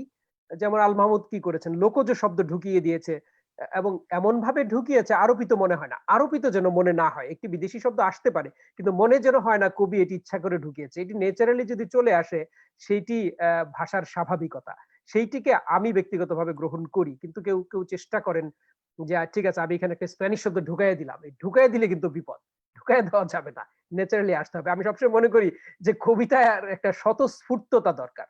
অনেকে কবিতা, অনেকে আবার দ্বিমত পোষণ করে বলেন যে না, স্বতঃস্ফূর্ততা কবিতা থেকে তুলে দিতে হবে, কবিতা হবে রুক্ষ, কবিতার শরীর স্বতঃস্ফূর্ত থাকবে। আমি তা মনে করি না, আমি মনে করি যে কবিতা হবে স্বতঃস্ফূর্ত। তো আমরা আলোচনার শেষ দিকে চলে আসছি। জাহিদ ভাই, যদি আপনি কিছু অ্যাড করেন এই বিষয়ে। জাহিদ ভাই ইদানিং কবিতা লিখে শুরু করেছেন, নিশ্চয়ই শুরু যখন করেছেন কবিতা নিয়ে তার ভাবনাও আছে। ভাবনা আছে, তবে আপনাদের সবার আলোচনা শুনছিলাম, প্রথমেই স্টালিন ভাই শুরু করলেন যে বাংলা কবিতার ভবিষ্যৎ অন্ধকার। হ্যাঁ, তো খুব একটা স্টান্ট দিয়ে, তারপরে দেখলাম যে না, কেন অন্ধকার বা অন্ধকার নয়, আসলে তার কবিতা পরে তার আলোচনা বোঝা গেল। তো দীর্ঘ অনেকে আলোচনা করেছেন, অনেক ভালো আলোচনা হয়েছে। আর আমি তো নবীন কবি, তো সেই শুধু একটি কথা বলি, সবাই আপনাদের যারা কবি, আমার কাছে মাঝে মাঝে মনে হয় যে কবিতায় এই যে বাংলা অনেকে যদি খুব সাধারণ লোকের সঙ্গে যদি আপনি কথা বলেন, আপনি দেখবেন যে অনেকে না আমি কবিতা পড়ি না। পড়ি না মানে এই যে সেন্স যে সে যে কখনোই কবিতা পড়েনি তা না, তার কাছে আধুনিক কবিতা তার একটা ধারণা আছে যে এটা মানে একটা দুর্বোধ্যতা থাকবে, একটা মানে এটা কিছুতেই বুঝতে পারবো না যে এটা কি বলতে চাইলো কবি। তার কবিতার কাছে আমার যাইতে হবে, কবির কাছে। তো এরকম যদি এরকম হ্যাঁ অবশ্যই থাকবে, যে যেমন ওই যে বলা হলো যে কলকাতায় বুকের মাঝে পাথর, পাথর তো আর বুকের মাঝে না, মানে বেদনাটা বোঝানোর জন্য পাথর বোঝানো হয়েছে। এটা খুব ইজিলি আন্ডারস্ট্যান্ডেবল। কিন্তু কোন কোন কবি আজকাল আমি কবিতা পড়ি, অনেক কবিতা পড়ি। সত্যি কথা বলতে আমি যখনই কোনো ম্যাগাজিনে বা কোনো পত্রিকায় কবিতা দেখলে আমি সব কবিতা আকর্ষণ করে না সত্যি কথা বলতে। কিন্তু বেশ কিছু অনেক কবিতা আছে, কবি আছে, আমি কালেক্ট করে রাখি এগুলি। অনেক সময় আমি এখানেও পড়েছি। তো আমি দেখছি যে এই কবিতা যদি ভাষা মনোগ্রাহী হয়, যদি খুব দুর্বোধ্য না হয়, তাহলে কিন্তু পাঠকের কাছে এটি সমাদৃত হয়। এবং আধুনিক কবিতা যেন সেরকম হয়, যেন যেটা আপনারা সবাই বলছিলেন, অন্য যারা আমার চেয়েও বোদ্ধা আলোচক যারা যারা কবি এখানে অনেক দিন যাবত কবিতা লিখছেন। তো আমার যেটা হলো যে ভাষাটা এমন হতে হবে, শব্দ যেগুলি মানুষের কাছে গ্রহণযোগ্য হয়, অথবা মানে তারা বুঝতে পারে এটা ইজিলি যে হ্যাঁ কবি এটা বোঝানোর জন্য এটা বলছেন। এইটুকুই বলছি। অনেক ধন্যবাদ আর জাহিদ বেশি ভাই। কিছু নাই। Thank you. মানে পাঠক দ্বারা আসলে কবিতা পাঠক প্রিয় প্রিয় হলো কিনা কবিতা, সেটি অতটা গুরুত্বপূর্ণ বিষয় না। হ্যাঁ এবং সেটা আমরা এখন সেটা কবির দিক থেকে ফেসবুক is দিয়ে দেখি okay। না যে এটা কারো আপনি ঠিক কোনো বলছেন। কোনো কবিতা 600-700 লাইক, আবার কোনো ভালো কবিতা 20টা না লাইকও না হয় না। লাইক দিয়ে তো এটা কোনো কবিতার বিচার মানদণ্ড হবে না। নয়। না লাইক ঠিক আছে, দিয়ে আপনার কবিতার আলোচনা বিচার ঠিক হবে আছে, আমি বলছি না আর না কি। আমি যেটা বলতে চাচ্ছি যে যেন মানুষের কাছে হ্যাঁ কবি কবিতা লিখবেন মানুষের জন্য তো লিখবেন, তার নিজের জন্যই লিখবেন। কিন্তু যদি এরকম হয় না, যে মানুষের যদি জন্য লিখবে, কিন্তু হ্যাঁ মানুষ নির্ধারণ করে দিবে না কবিতা কোন দিকে যাবে, পাঠক নির্ধারণ হ্যাঁ করে দিবে না, কবি হ্যাঁ। নির্ধারণ করবে কবিতা কোন দিকে যাবে। কিন্তু কারণ পাঠক কবিতা নিয়ে যদি কবি বুঝতে কাজ না করে। পারে তাহলে তো সেই কবিতা তো মানে ভবিষ্যৎটা কি হলো? সেইটা একটা ভিন্ন তর্ক। তাহলে তো মানুষ তো অনেক কিছুই বুঝতে পারে যেগুলো কবিতা নয়। কবিতা উচ্চ মার্গীয় শিল্প। তবে আমরা জাহিদ ভাই, কবিতার পাঠককে সহৃদয় হৃদয় সংবাদী হতে হবে। ওই এখন কথাটা যে কেউ কিন্তু কবিতা পড়ে বুঝবে না।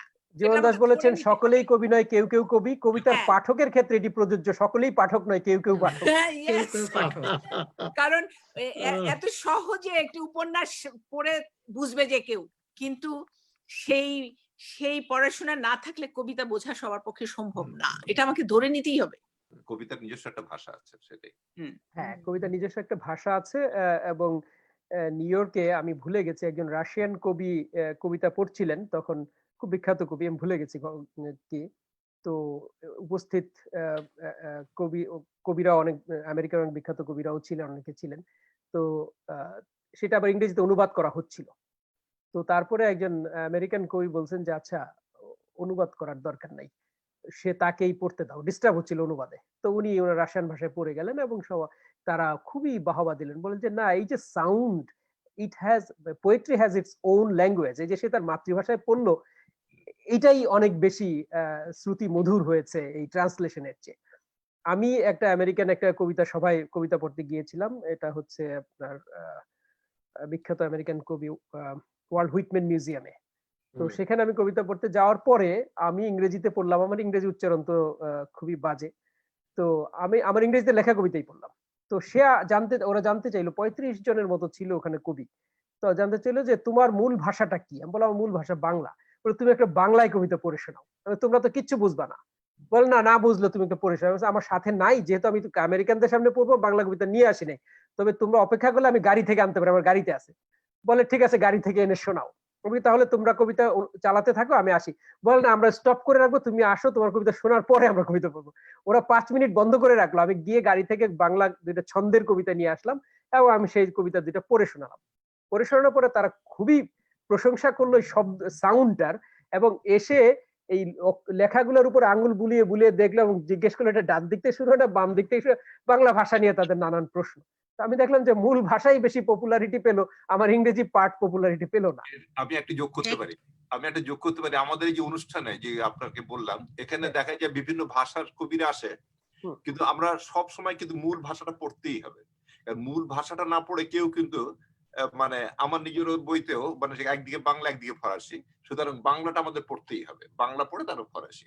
তো সুতরাং এইভাবেই নিয়ম হয়, কেউ চিলিতে বা কেউ স্পেনিয়ান বা পর্তুগিজ তাকে ওই ভাষাটা পড়তে হবে। তো সুতরাং এটা বোঝা যায়, এটাই সাউন্ড আসলে। এবং আমি চমৎকার। দুজনের সাথে একমত প্রকাশ করছি। এখানে যখন পোয়েট্রি স্ল্যামে যাই, লিকক মিউজিয়ামে যাই, অন্যান্য কবিদের সাথে কবিতা পড়ি অথবা ব্ল্যাক আফ্রিকান কবিদের সাথে কবিতা পড়ি, আমার কবিতা আমি বাংলাতেই পড়ি এবং ওরা বাংলা সাউন্ডটাকেই বুঝে নেয়, তারপর হয়তো জাস্ট জিসটাকে ইংলিশে একটুখানি বলে দেই, কিন্তু সেটাই ভালো আসলে, কবিতার ক্ষেত্রে বাংলা হুবহু ভাষাতেই ট্রান্সলেশন পড়ি। ডিফিকাল্ট। তারপরেও আমাদের কবিতাগুলো ইংরেজিতে অনুবাদ করতে হবে, আন্তর্জাতিক বাজারে আমাদের পৌঁছাতে হবে। আমরা এবার কবিতা পাঠ শুরু করি। আমাদের জাহিদ ভাই সম্প্রতি একটি কবিতা লিখেছেন, তার শহর ব্রাহ্মণবাড়ি, সরি আমি ব্রহ্মপুত্র নদীর তীরে ময়মনসিংহ শহর, আমার বাড়ি ব্রাহ্মণবাড়ি, ব্রাহ্মণবাড়ি চলে আসেন। তো আমরা জাহিদ ভাই সেই কবিতাটা দিয়ে শুরু করি। কবি আব্দুল্লাহ জাহিদ, আমার নতুন নামকরণ একটি কবিতা, নতুন নামকরণ কবি আব্দুল্লাহ জাহিদ। শুনতে ভালোই লাগলো, খারাপ লাগেনি। যাই হোক, কবিতার নাম হলো স্বপ্নের শহর। এ আমার স্বপ্নের শহর, বাঁকে বয়ে চলে নদী, পুরাতন ব্রহ্মপুত্র নিরবধি। বর্ষায় ভরাট, শীতে শীর্ণ, শরতে স্বচ্ছ জল আর শুভ্র কাশফুল। দিগন্তে আবছা গাঢ় পাহাড়, ভেসে আসা মেঘ, বৃষ্টিতে কতদিন ভিজে স্নিগ্ধ হয়েছে আমি। আজ বুঝি এই সব স্মৃতি কত দামি। শীতের কুয়াশা কেটে প্রাতঃ ভ্রমণকারীর দল জয়নুল পার্কে করে কত কোলাহল। ওজন যন্ত্র নিয়ে পাকা চুলের যে প্রবীণ, জিজ্ঞেস করব ভেবেছিলাম একদিন, সংসার কি চলে? হলো না, হবেও না কোনোদিন। হঠাৎ বৃষ্টিতে সয়লাভ, শহরের অলিগলি, ভেসে যায় মরা বেড়াল, ছেঁড়া চুটি, আরো কত কি। জলের ছোঁয়া বাঁচিয়ে রিকশার নৌকায় চপলা সাওয়ারি, স্কুল পালিয়ে অলকা সিনেমায়, বন্ধুরা সে স্মৃতি আমায় এখনো কাঁদায়। শহরের পতিতালয়ে ঢুকে পড়েছিলাম একদিন পথ ভুলে, সেই প্রথম দেখেছি আমার বয়সী মেয়েরা দাঁড়িয়ে আছে লাল লিপস্টিক আর কাচুরি পরা। কক্ষে যেতে যে মেয়েটি হাত ধরেছিল আমায়, পালিয়ে বেঁচেছিলাম। তবে ভুলতে পারিনি মায়াবী সেই বালিকার মুখ। আহা, রাজপুত্রের মতো যদি উদ্ধার করতে পারতাম তাকে, এমন অলীক স্বপ্ন ওই বয়সেই অনেকেই হয়তো দেখে। এ শহরে আছে মেছোয়া বাজার, বুড়াপীরের মাজার, rail junction, bus stand, Bipin park, Krishna cabin, Gourab Bastralay, আরো কত বইয়ের দোকান, পাবলিক লাইব্রেরি, প্রেস ক্লাব, মসজিদ আর আমার স্মৃতি। এ শহরে আছে আমার শৈশব, যৌবন, বিশ্ববিদ্যালয়, স্কুল আর কলেজ, আছে বন্ধু মেজবা, মিলন, রতন, চন্দ্রাহত কবি সালিম হাসান, রশিদ নামের এক কাগজের হকার, মধ্যরাতে হেঁটে যাওয়া এক অন্ধ ভিখারি, রেলে পাকাটা সেই ছেলেটি জুতোকালি করা ছিল যার পেশা। এ শহরেই থাকতো আমার পারু, বৃক্ষরা জানে, পাখিরা জানে, কত না গোপন। এই শহরে থাকতো আমার মা, আহা মমতাময়ী মা, বন্ধুর মতো বাবা, আজ দুজনেই অনন্ত ঘুমে পাশাপাশি শুয়ে। এখন মাঝরাতে স্বপ্ন আসে সাদা কালো বা কালার, ঘুমটি ঘরের দারোয়ান, গেট ফেলে আটকেছে স্মৃতির ট্রেন, আজ আমার সর্বস্ব নিয়ে গেছে সবুজ ডলার। ধন্যবাদ। অনেক ধন্যবাদ জাহিদ ভাই। এটা আপনার সম্ভবত তৃতীয় কবিতা, উত্তরণটা লক্ষণীয়। আমি ফেসবুকে মন্তব্য করেছিলাম যে স্বপ্ন আসে সাদা কালো বা কালার, এখানে কালার শব্দটা খুব আরোপিত লাগছে। আমি বলেছিলাম যে সাদা কালো বা রঙিন এখানে খুবই উপযুক্ত হতো, মানিয়ে যেত। তো আমরা পরবর্তী কবিতায় যাবার আগে কয়েকটি মন্তব্য একটু পড়তে চাই। মোহাম্মদ নজরুল ইসলাম বলেছেন কবিতা মানুষের জন্য, আবার কবিতা মানুষই লিখছে। পুরবী বড়ুয়া বলেছেন এখানে আলোচনাগুলো খুব ঋদ্ধ, অনেক কিছু অনেক দিক থেকে জানা যায়, ভীষণ সুন্দর। ডক্টর ফজলুল হক তুহিন বলেছেন উপভোগ করছি। হাবিবুর রহমান মমতাজ বলেছেন কে জানি একজন বলেছিলেন যে কবিতা শুনতে জানে না সে আজন্ম কৃতদাস থেকে যাবে। 100% সঠিক। কি বলেন? এটা আবু জাফর ওবায়দুল্লাহর কবিতা। উপালি শ্রমণ বলেছেন আলোচনা বেশ উপভোগ করছি, তরুণ কবিদের একজন প্রতিনিধি থাকলে ভালো হতো। সেটা অবশ্য আমরা সকলের জন্যই উন্মুক্ত রেখেছি, এটা কেউ আসতে চাইলে নিশ্চয়ই আমরা তাকে আমন্ত্রণ জানাবো, আপনাকেও একবার আমন্ত্রণ জানাতে পারি। কামরুন নাহার খান বলেছেন জমজমাট আলোচনা হচ্ছে, বেশ ভালো লাগছে। জোনাকি মারাক বলেছেন চমৎকার। নানান জায়গা থেকে আমাদের অনুষ্ঠানটি দেখছেন, কলকাতা থেকে, ঢাকা থেকে, ময়মনসিংহ থেকে, চট্টগ্রাম থেকে, পার্বত্য চট্টগ্রাম থেকে এবং আরো অন্যান্য জায়গা থেকে, পৃথিবীর বিভিন্ন জায়গা থেকে অনেকে দেখছেন। আমরা এবার আবৃত্তি শুনি। ফারুক ভাই কি আবৃত্তি শোনাবেন? আমি একটু কমেন্ট করতে চাই। আলোচনার sure. শেষ প্রান্তে এসে আমি পৌঁছেছিলাম, তখন এসলাম ভাইয়ের আলোচনা শুনছিলাম, খুব ভালো লেগেছে। উনি বরাবরই খুব জ্ঞানগর্ভ আলোচনা করেন, ওনার বিশ্ব সাহিত্যের উপর অগাধ নলেজ আছে এবং সমস্ত আলোচনা খুব প্রাসঙ্গিক লেগেছে। তবে মধুমন্ত্রী আলোচনা শুনলাম, তার মধ্যে খুব আন্তরিকতা ছিল। আর কাজী জহির তো বরাবরই কি বলবো, একজন ফাঁকে ফাঁকে কিছু বলি আর কি। ফাঁকে ফাঁকে কিছু বলেন এবং বেশ দক্ষ হাতে উনি সব ভালো সঞ্চালন করেন। কথা হলো যে আধুনিক শব্দটা তো আপেক্ষিক। আজ যে আধুনিক, আগামীকাল সেটা হবে প্রাচীন। তারপরে যেসব কবিতা টিকে থাকবে আমার মতে আর কি, যেটা টেকসই সেটা টিকে থাকবে। একটা এক্সাম্পল দেই, যেমন ওই যে রবীন্দ্রনাথের গগন হরকারের গান একলা নিতাই বলে একটা বাল গান আছে, সেটাও তো আপনারা শুনেছেন। রবীন্দ্রনাথ ওই গানটাই ওই সুরে লিখলেন, যদি তোর ডাক শুনে কেউ না আসে। এবং ওইটা হলো সার্বজনীন একটা ইউনিভার্সাল মেসেজ আমরা ওখানে পাই, যেটা ইউনিভার্সাল হবে সেটাই টিকে থাকবে। আর কবিতার ঢং, আকার, রীতি এগুলো বদলাতেই থাকে। এই যে জহির ভাই যেটা বললেন যে স্পন্টেনিটির কথা, আমরা তো সেই স্কুল লাইফে পড়েছি, ওয়ার্ডসওয়ার্থ বলেছে poetry is an spontaneous outflow of human emotion. তো আর এখন আমরা গিন্সবার্গের কবিতা পড়লে তো অনেক সময় বোঝাই যায় না কি বলতে যাচ্ছে, অনেকবার পড়তে হয়, তার সাথে একটা পার্থক্য আসেই।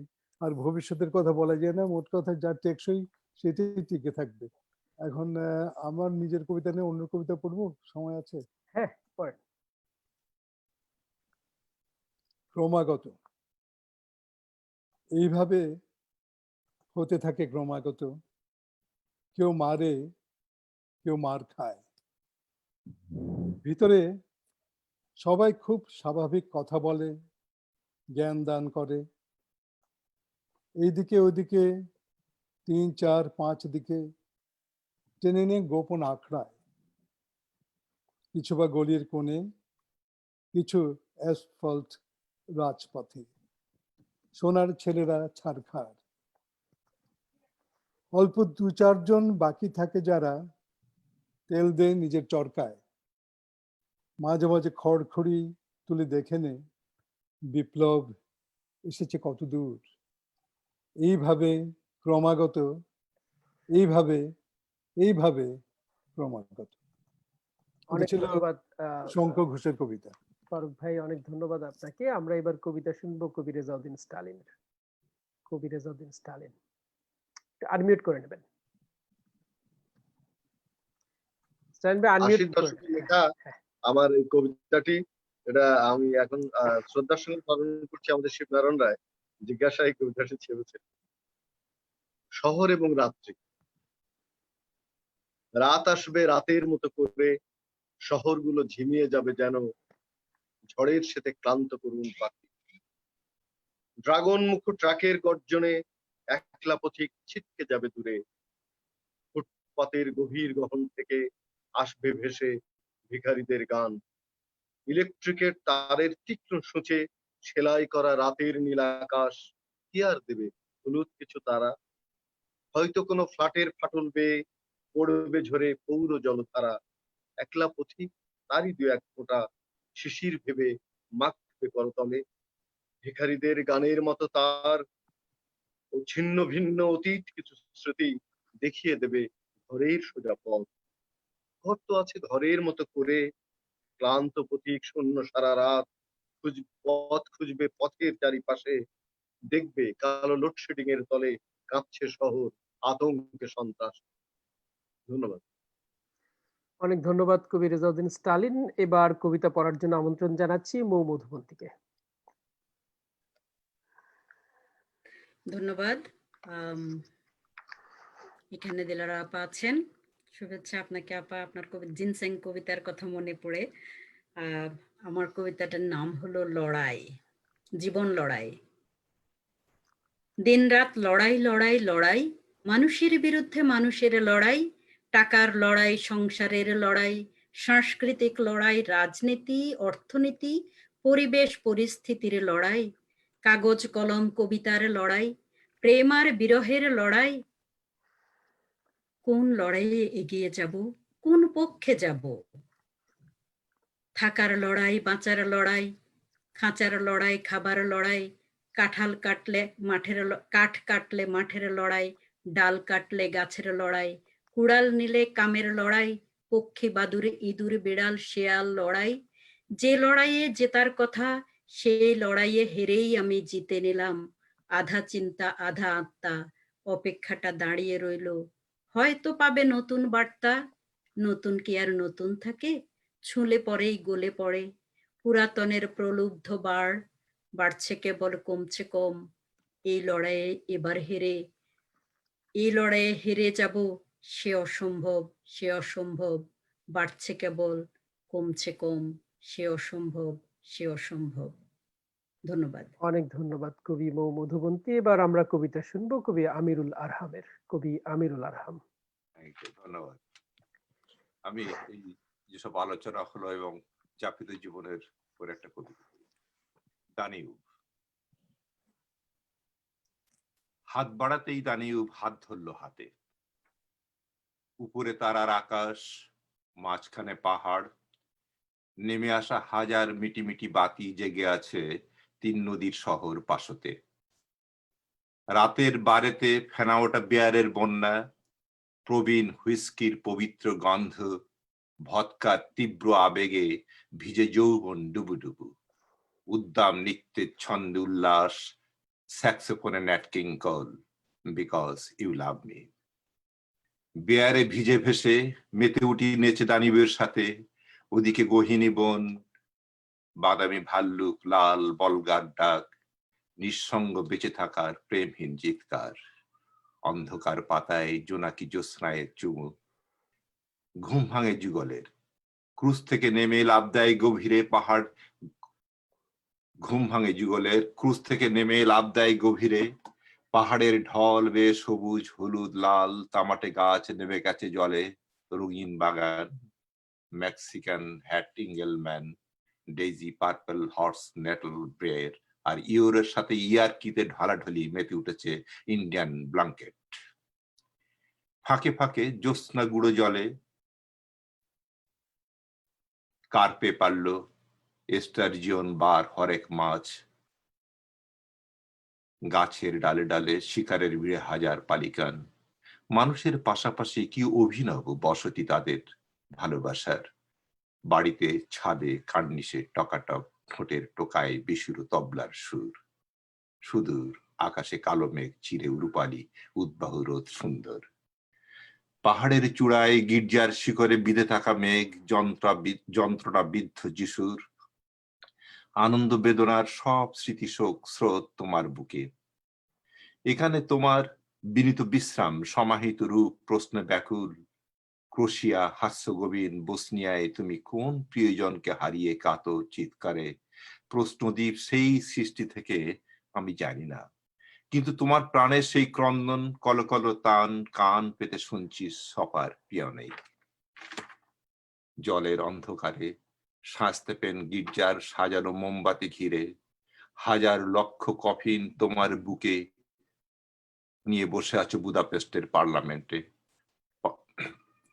কার কাছে মিনতি তোমার এই বিচারের দানিউব, সেই বিশ্বযুদ্ধের রক্ত বুকে এখানে তুমি কেঁদে ব্যাকুল, এখানে এখনো রক্ত লাল জল কলকল আর্তনাদ মায়ের বুকে, সার্বিয়ায় গুলবাগ দুর্গের বাগান আলোকময় সুন্দরে আমরা বিশ্রাম নেই বন্য রাজহাঁসার গাংচিলের সাথে, প্রাতরাশ সেরে যেই না তুমি নুপুর পায়ে নিচে যাও, সভ্যতার সমস্ত দুর্গন্ধ ময়লা জমাট বেঁধে চিৎকার পাড়ে তোমার বুকে, তুমি আগলে ধরো ধরণী পরম মমতায়, দুকুলে বেটে দাও জননীর হাত ভরে শুদ্ধ তৃপ্ত জল, ক্রোশিয়া শ্রাবণী রোমানিয়ায় তুমি দোনাও, তুমি দুনা যে তুমি দুনা, তুমি দুনা দরদিয়া দুনারিয়া দুনায় নিঃশব্দে বয়ে যাও, গভীর ঘানস্থ অন্তঃস্থলে নিঃশব্দ মহিমায় তুমি উদাস, প্রশস্ত প্রজ্ঞায় পাহাড়ের গায়ে দেশে ভালুসের দীর্ঘ মূর্তির পাশ দিয়ে বুলগারিয়া থেকে ব্লাক্সি, তোমাকে যত দেখি ভরে ওঠে বুক আনন্দ বেদনা হতাশায়, দুহাতে করুণা ভরে তুলে দিলে এত জল এত দেশ এত মানুষের, শিক্ষা তবু নিল না আমাদের দেশ দুর্বৃত্ত দল সব মানুষের মঙ্গলে। নীরবে ভেসে যায় কান্নার নোনা জল, গভীর ভাবনায় গঙ্গা, পদ্মা, মেঘনা ও যমুনায়। অনেক ধন্যবাদ। ধন্যবাদ আরহাম ভাই। আমি এ যাবৎ আপনার যে কটি কবিতা শুনেছি তার মধ্যে এই কবিতাটি আমার খুবই ভালো লেগেছে, এবং এই কবিতাটি শুনলে বা পড়লে বোঝা যাবে যে জীবনানন্দ দাশের কবিতা আপনার প্রিয়। আমি পরবর্তী কবিতায় যাওয়ার আগে কয়েকটি মন্তব্য পড়ি। সামিরান কর্মকার বলেছেন, নমস্কার তালহা ইবনে আব্দুল্লাহ, আপনাদের দেখে নিজেকে ধন্য মনে হচ্ছে। কবি স্টালিন স্যার খুব কাছ থেকে দেখেছি, খুব ভালো মনের মানুষ, আল্লাহ সকলকে সুস্থতা দান করুন। শাহিনীন সুলতানা, আমি কিংবদন্তির কথা বলছি, কবিতায় যে কবিতা শুনতে জানে না সে আজন্ম কৃতদাস থেকে যাবে। একজনের প্রশ্নের উত্তর দিয়েছেন তিনি। জোনাকি মারাক বলছেন অসাধারণ, মুগ্ধ। শাহিনীন সুলতানা আবু জাফর ওবায়দুল্লাহর কবিতা শ্রীমান ভট্টাচার্যা বা শ্রীমান ভট্টা, লড়াই কবিতাটা ভারী সুন্দর, চমৎকার। পূরবী বড়ুয়া, খুব সুন্দর লড়াই কবিতা। লড়াই কবিতা পড়েছেন আমাদের মৌ মধুবন্তী, আমি যদি ভুল না করে থাকি। শুভ্র চক্রবর্তী বলছেন, ময়মনসিংহ অলকা সিনেমা কবিতায় শুনে ছোটবেলার অনেক স্মৃতি মনে পড়ে গেল, খুব ভালো লাগলো, ভালো থাকবেন। মনিরুল ইসলাম কাব্য বলেছেন, কবিতাটি যে কোনো একজন কবি পড়ে শোনালে কৃতজ্ঞ থাকবো, তার নিজের কবিতা পাঠিয়েছেন। আমাদের এখানে ভাই ওই সিস্টেমটা এখনো নাই। পূরবী বড়ুয়া বলেছেন, বাহ দারুণ কবিতা, কোথায় কোথায় যেন ঘুরে এলাম। দানিউব শুনে নিশ্চয়ই এই কথা মন্তব্য করেছেন তিনি। এবার আমরা পরের কবিতায় যাই। আমরা পরের কবিতা শুনবো কবি দিলারা হাফিজ। আর সবাই তো পড়েছেন না, এরপর আমি পড়বো। সরি, হ্যাঁ ঠিক আছে। হ্যাঁ, কবিতাটি পড়বার আগে একটু তথ্য দেই আমি। কেউ একজন বোধহয় বলেছিল যে জাতিসংঘে বাংলা ভাষার বিষয়টি, তো বাংলাদেশে আমরা বাংলা পর্ষদ বলে বাংলা ভাষার শিক্ষকদের একটা সংগঠন আছে।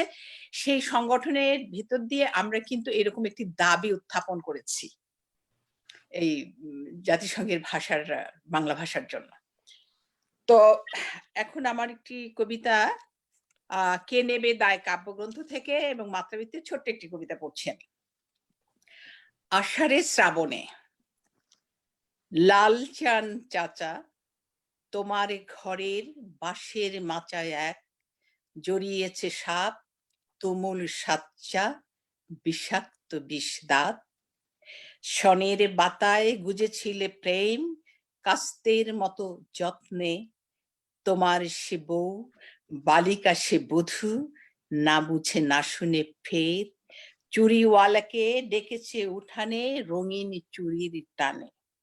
অবুজ আলতা নাইলন ফিতা কিনেছে শখের দামে, কে জানে এমন সমূহ বিপদ ঘরের সমান ঢেউ, ভাসাবে বেদিক আষাঢ়ে শ্রাবণে বেগানা এমন কেউ। ধন্যবাদ। অনেক ধন্যবাদ। আপনি অক্ষরবৃত্ত ছন্দে লিখেছেন, মানে 20 মাত্রায় লাইনগুলো করেছেন। না না না না 6 মাত্রার। আপনি কি? না, পুরো লাইন 6 মাত্রার পর্ব। হ্যাঁ 6 মাত্রার পর্ব, 3টা পর্ব এবং একটা 2 মাত্রাও আছে, তার মানে টোটাল 20 মাত্রা মনে হয়। সেকেন্ড লাইনে অপূর্ণ পর্ব আছে। আচ্ছা ঠিক আছে, হ্যাঁ, মানে শুনে তো আর পুরো লাইনটা second দেখা line-এ- যায় না, অনুমান করে বললাম লাইনটা কত বড়, সেই অনুমান থেকে না বললাম। ওটার পরে সেকেন্ড লাইনটা মানে তৃতীয় লাইনে গিয়ে 2 মাত্রার অপূর্ণ পর্ব, ওভাবেই সাজানো হয়েছে। আচ্ছা ঠিক আছে, অনেক অনেক ধন্যবাদ। এবার আমি শেষ কবিতা পড়ি আজকের আমি একটি গীতল কবিতা পড়ি। এটি হচ্ছে পান্তুম।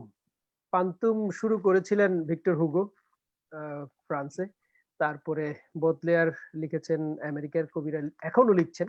আমেরিকার কবিরা এখন অবশ্য পান্তুম থেকে অন্তমিল তুলে দিয়েছেন। ঢাকায়ও কিছু পান্তুম কবিতা লেখা হচ্ছে, কলকাতায়ও হচ্ছে। তো পান্তুম কবিতার একটা বৈশিষ্ট্য হলো যে 4 লাইনের প্যারাগ্রাফ, এবং প্রথম লাইনের সেকেন্ড লাইন দিয়ে দ্বিতীয় প্যারাগ্রাফ শুরু, আবার দ্বিতীয় প্যারাগ্রাফের সেকেন্ড লাইন দিয়ে তৃতীয় প্যারাগ্রাফ শুরু, এইভাবে রিপিটেশন আছে, আর প্রথম লাইনটাই শেষ লাইন। তো আমার এই কবিতার নাম হচ্ছে শীতকাল। 18 মাত্রার কি বলে অক্ষরবৃত্তে লেখা। কুয়াশা নেকাবে মুখ ঢেকে হাঁটে কে গো ভোরবেলা, নগ্ন পায়ে লুটুপুটি খায় শিশিরের জল কাদা, কাঁখে বুঝি তার জলের কলস, চলে সে একেলা, কার লাগি এত ভোরে ছোটে, কোন কৃষ্ণের সে রাধা। নগ্ন পায়ে লুটুপুটি খায় শিশিরের জল কাদা, কোচরে হুড়ুম গুড়ের পাটালি, আহা কি যে স্বাদ। সকালের রোদে উঠোনেতে মুড়িয়ার চলে ধাঁধা, সোনা বউ ডেকে ডেকে দেয় কুটুমের সংবাদ। কোচরে হুড়ুম গুড়ের পাটালি, আহা কি যে স্বাদ। বাঁশঝাড়ে বসে তিলা ঘুঘু শোনায় করুণ সুর, শোকের শেষুরে নীল হয় আরো আকাশের ছাদ। দ্বিপ্রহরে গায়ের গোপাটে দেখা যায়, দ্বিপ্রহরে গায়ের গোপাট দেখা যায় বহুদূর। বাঁশঝাড়ে বসে তিলা ঘুঘু শোনায় করুণ সুর, নাড়াপোড়া খেতে কৃষক ছিটায় রবি শস্য বীজ। কালো ছাই তলে ফসল তো নয় স্বপ্নের অঙ্কুর, পান তামাকে সান্ধ্য আসর মুখরিত দহলিজ। নাড়াপোড়া খেতে কৃষক ছিটায় রবি শস্য বীজ, সকালে শীতল সরপরা বইচা মাছের সালুন। পিড়ি পেতে উঠানের রোদে ছেলে বুড়ো গিজগিজ, করকরা ভাতে ফেলি এক চিমটি অমৃত নুন। সকালে শীতল সরপরা বইচা মাছের সালুন, উঠোন পেরিয়ে দেখি কি হলুদ সরিষার চক। রক্ত জবাদের গায়ে লেগে আছে বুঝি তাজা খুন, ডোবার কিনারে বসে শিকারের খোঁজে ধ্যানী বক। উঠোন পেরিয়ে দেখি কি হলুদ সরিষার চক, চিকন গোপাটে গাছি কাঁধে দোলে রস ভরা ভার। গোফের আড়ালে হাসি, কে গো তুমি রসের যুবক। গবাদি কাফেলা হাঁট হাঁট পিঠে পাজন প্রহার। চিকন গোপাটে গাছি কাঁধে দোলে রস ভরা ভার। নাড়াপোড়া খেতে মটরের সিম, আহা কি অমৃত। নাড়া খেতে আজও লুকোনো রয়েছে ঐতিহ্য সম্ভার, সেই দিন ফিরে ফিরে আসে হই কি করে বিস্মৃত। নাড়াপোড়া খেতে মটরের সিম, আহা কি অমৃত। ধুপি মেরা পিঠা রসের পায়েস ক্ষীর মালপোয়া, ধোয়া ওঠা ভাতে অমৃত সম দুফোঁটা গব্য ঘৃত। মাঝরাতে শীষ দিয়ে নামে কুয়াশা জ্যোৎস্না ধোয়া। ধুপি মেরা পিঠা রসের পায়েস ক্ষীর মালপোয়া, মেঠো সড়কে নায়রির ধুম পালকির কাফেলা। সিমের মাচায় নীল সাদা ফুলে ভালোবাসা রোয়া, কুয়াশা নেকাবে মুখ থেকে হাঁটে কে গো ভোরবেলা। ধন্যবাদ। একটু বাহ, বড় হয়ে গেল কবিতাটা। খুব সুন্দর। সবাই না, চমৎকার কবিতা। আমার মনে হয় যে আমাদের আজকে পাঠ পর্ব শেষ, কেউ নিশ্চয়ই বাদ নেই। এখন আমরা একটু আলোচনা শুনি। আরহাম ভাইকে অনুরোধ করবো আজকে পঠিত বিষয়গুলোর উপর একটু আলোচনা করবার জন্য। আমি কিন্তু এই পর্বটার ব্যাপারে আমার একটু ইয়ে আছে যে আমার কাছে একটু নির্মল এই পার্টটাই সুন্দর লাগে। আচ্ছা, তো এটাই আসলে ভালো লাগে যে অ্যাকচুয়ালি হঠাৎ করে এই কবিতার মানে আমি যেমন আপনি যখন কবিতাগুলো পড়লেন কেমন আপনার কবিতা আমার খুব ভালো লাগলো। কিন্তু কিছু কিছু শব্দ কিন্তু আমি কিন্তু বুঝতে পারিনি। আমার কিছু অপরিচিত মনে হয়েছে। তো হ্যাঁ, এই কিছু ধরনের কিছু লোকজ শব্দ আছে এখানে। তা এইভাবে অনেক ব্যাপার আছে যেগুলো আমি অন্তত ২ বার ৩ বার কবিতা পড়তে চাই। কারণ কবিতার আপনার লেখার সময় যেমন আপনি বহু চিন্তা করেছেন আপনার ভিতরে আবার তারপর গঠনের ব্যাপার আপনি মর্ফোলজিক্যালও আপনি চিন্তা করেছেন। সবকিছু নিয়ে আমার নিজস্ব একটা আপনার এই জায়গাটায় যেতে গেলে আমার একটু সময় লাগে। আমি আচ্ছা, হঠাৎ করে তাৎক্ষণিকভাবে শুনেই কবিতা বলার বা আলোচনার পক্ষে ঠিক ওই মানুষটি আমার কাছে মনে আমি ঠিক ওইটা নই। আমি ওই মানুষটি নই। আচ্ছা, আরেকটা জিনিস হলো মনে হচ্ছে যে এমনি ভালো লাগার যে ব্যাপারটা আমি সব উপভোগ করি। প্রতিটি মুহূর্তে আমি তো লড়কু মুখে এইভাবে দেখে তো খুব ভালো লাগলো যে এই তো চমৎকার একটা ব্যাপার। তো এইভাবেই ভালো লাগে। কবি আপার কবিতা কত ভালো লাগলো। আ স্টাইলিনেরও তাই। আ তারপরে আমাদের এই যে ভাই পড়লেন উনার নামটা আমি ভুলে গেলাম। তো এইভাবে প্রত্যেকেই কবিতা আমার খুব ভালো লাগে। জাহিদ ভাইয়েরও তাই। তো ভালো লেগেছে আমার। খুব কবিতা ভালো লেগেছে। কিন্তু আমি ঠিক ওই সমালোচনার জায়গাটা, আলোচনার জায়গাটা আমি যেতে চাই না আরকি। আচ্ছা, ঠিক আছে। অনেক ধন্যবাদ আরহাম ভাই। আমরা তাহলে একটু কবি রিজাউদ্দিন স্টালিনের কাছ থেকে একটু আলোচনা শুনি। এই তার আগে আমি বলে নেই, আচ্ছা, হচ্ছে কাজের কবিতাটা নিয়ে আচ্ছা, অসাধারণ কিছু চিত্রকল্প। কারণ গ্রামে যারা বেড়ে উঠেছে এইটা অসাধারণ, তিলা ঘুঘু, তারপরে নাড়ায় তোলা, এটা অসাধারণ একটা ব্যাপার হচ্ছে। আমার খুব ভালো লেগেছে, কারণ আমারও এই প্রত্যেকটা বিষয়ের সঙ্গে আমি খুব পরিচিত। হ্যাঁ, তো ওই শব্দগুলো ওই বিষয়গুলো যখন এসছে না, খুব ভালো লেগেছে। মেরা পিঠা, বিভিন্ন অনুষঙ্গ যেগুলো এসছে আমারও খুব ভালো চমৎকার। মানে গ্রামের একটি ছবি এসছে অসাধারণ। মানে অসাধারণ। গ্রামের যে শীতকালটা যে আনার চেষ্টা যেই করেছে। গ্রামের না, ছবিটাকে না, একেবারে বহন পুরোপুরি করছে একেবারে। একজন নাগরিক কবি, এটাও বোঝা গেছে। তো ঠিক আছে, অনেক চমৎকার। ধন্যবাদ। নাকি? আসলে আমার শৈশবের দেখা ঘটনা হ্যাঁ, এগুলো সব। একদম উঠে আসছে, উঠে অ- আসছে। অনেক চমৎকার। ধন্যবাদ দিলারা ভাবি আপনাকে। কবি রেজাউদ্দিন স্টালিন, এবার আপনার আলোচনা শুনি আমরা একটু একটু আনমিউট করে নেন। হ্যাঁ, আরুন ভাই আজকে আলোচনা করবে কিন্তু উনি তো স্কেপ করলেন। যাই হোক, আমি আমার আলোচনায় কেউ অসন্তুষ্ট হবেন না। আমি কিন্তু আমার আমার যেটা মনে হয় আমি সেটা বলি। দীর্ঘদিনের আমাদের অভিজ্ঞতা আছে, শুনেও বোঝা যায়, আর ভাত একটা টিপলে বোঝা যায় ওটা কি হচ্ছে না, তাই না? ওই যে গ্রাম্য প্রবাদ আছে, একটা টিপলেই বোঝা যায় যে কবিতাটা কোথায় আছে। প্রথমে আব্দুল্লাহ জাহিদ ভাই যে কবিতাটি পড়েছেন, তিনি কিন্তু তার তৃতীয় কবিতা, যেটা জহির বললেন, সে কিন্তু উত্তরিত হচ্ছে। তার কবিতা আগে যেভাবে শুনেছিলাম, উনি কবিতার টোনটা ধরে ফেলতে চেষ্টা করছেন এবং অনেক দূর তিনি এগিয়ে গেছেন। এবং একজন দর্শকও কিন্তু মন্তব্য করেছেন যে ময়মনসিংহের সেই ছবিগুলো তিনি আঁকতে পেরেছেন। অলোকা তার মানে কি? Cinema hall. তার মানে তিনি কিন্তু ছবিটা দিতে পারছেন। এটা কিন্তু আব্দুল্লাহ জাহিদ ভাইয়ের একটা খুব দক্ষতা। একটা কবিতার মধ্যে ছবি তৈরি করা কিন্তু খুব কঠিন। জীবনানন্দ দাশ কিন্তু তার কবিতার মধ্যে ছবি এঁকে দিতেন। জীবনানন্দ দাশের কবিতা যদি আপনি পড়েন, একটা গ্রামের ছবি, একটা বাংলার ছবি কিন্তু এখানে থাকবে। মনে হচ্ছে আধুনিক চিত্রশিল্পী ঢাকায় বসে একটা গ্রামের ছবি আঁকে। কিন্তু সেই ছবি আঁকার যে কি কারিগরি দক্ষতা, রং লেখনের, জল রঙের যে ছবি আঁকা, সে কি অসাধারণ, সেটা আমরা জানি। তো আব্দুল্লাহ ভাইকে অনেক ধন্যবাদ। আমাদের আরাম ভাই যে কবিতাটি পড়েছেন, কবিতাটি তার অন্যান্য কবিতার চেয়ে আমার ভালো লেগেছে। কিন্তু একটা মনে হচ্ছে যে তার কবিতার, আমি যেটা বলি যে এক জায়গা থেকে তিনি যখন আরেক জায়গায় যাচ্ছেন, সেই যাওয়ার জায়গাটা এত দূরবর্তী, এত ব্যবধান থেকে আসেন যে সেখানে আমরা রিলেট করা আমাদের জন্য একটু কষ্ট হয়। আর এই কবিতাটা একটু দীর্ঘ। এই কবিতাটাকে তিনি আরেকটু যদি ছোট করে আনেন, তার আবেগের যে স্বতঃস্ফূর্ত আবেগ আছে, আবেগটা যদি আরেকটু কনসাইজ করে দেন, ছোট করে আনেন কবিতাটা, মনে হয় কবিতাটা দাঁড়িয়ে যাবে, ভালো একটি কবিতা। আর আর কবিতা আজকে পড়েছেন মধুবন্তী, লড়াই লড়াই। তো আসলে এটা, এই কবিতাটিকে আমি মনে করি যে অনেকবার এই যে লড়াই শব্দটিকে ব্যবহার করেছেন, তখন আমাদের ওই আসাদ চৌধুরীর ওই কবিতার কথা মনে হয়, কোথায় পালালো সত্য, ভাতের হাড়িতে চায়ের টেবিলে, খাটের নিচেই তোষকের তলে কোথাও নেই তো।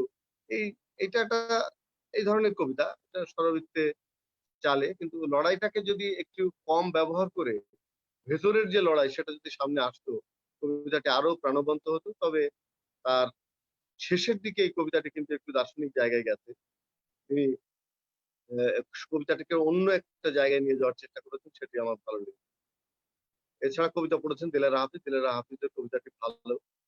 তার অন্যান্য দিনের কবিতার চেয়ে কবিতাটির নান্দনিক জায়গা আমার খুবই স্পর্শ করেছে। আমাদের জহিরুল কাজী জহিরুলের কবিতাটা, জহিরুল ইসলামের কবিতাটা, আহ সে, আমরা যে উত্তর আধুনিক কবিতার কথা বলি, আমার মনে হয় সে উত্তর আধুনিক কবিতা লিখেছে, শেকড়ের কাছে যাওয়ার চেষ্টা করেছে। এবং তার কবিতা যখন পড়ছিল তখন জসিমউদ্দিন সেখানে উকি দিয়েছে, আল মাহমুদ উকি দিয়েছে। সে দেয়াটাকে আমি কখনো অন্যভাবে দেখি না এই কারণে যে ও আজকে আমেরিকাতে বসে তার গ্রামের সেই ছবি, সেই পিঠার সৌরভ, সেই লোক জীবনগুলো যে সে এখনো দেখতে পাই স্পষ্ট, এবং কবিতায় আনছে, অবলীলায় আনার চেষ্টা করছে, সেটাকে আমি অবশ্যই সাধুবাদ দিই। আমাদের আজকের এই আধুনিক বাংলা কবিতার ভবিষ্যৎ নিয়ে যে আলোচনাটি হয়েছে, আমার মনে হয় যে ওই যে জহির যে ভাষা খোঁজার চেষ্টা করছে, ওখানেই মনে হয় আমাদের ফিরতে হবে। বাংলা কবিতার মুক্তি মনে হয় সেখানে। ধন্যবাদ। অনেক ধন্যবাদ কবি রেজাউদ্দিন স্টালিন। এবার কবি দিলেরা হাফিজকে অনুরোধ করছি, আপনার আলোচনা শুনেই আমরা অনুষ্ঠান শেষ করব। আনমিউট করে নেন একটু। মিউট করে নিই। হ্যাঁ, ঠিক আছে। মানে আমার কাছে প্রত্যেকের কবিতাই ভালো লেগেছে। স্টালিন একটি কথা বলেছে মৌর কবিতা নিয়ে। তো মোটামুটি ধরেন এই ধরনের চালের একটি কবিতা বারবার একটি শব্দ আসাতে ওর এক ধরনের রিদম তৈরি হয়, এটা শুনতে কিন্তু খুব ভালো লাগে। কিন্তু কাব্য সমালোচকদের মতে এটা খুব উতরে যাওয়া কবিতা, এটা তারা বলতে চায় না। এটা আমি আমার নিজের কিছু কবিতা দিয়ে আমি দেখেছি এবং রফিক আজাদকেও সমালোচনা করতে শুনেছি এরকম। তো যাই হোক, তবু ভালো লেগেছে, ওর কবিতাটা খুব ভালো লেগেছে।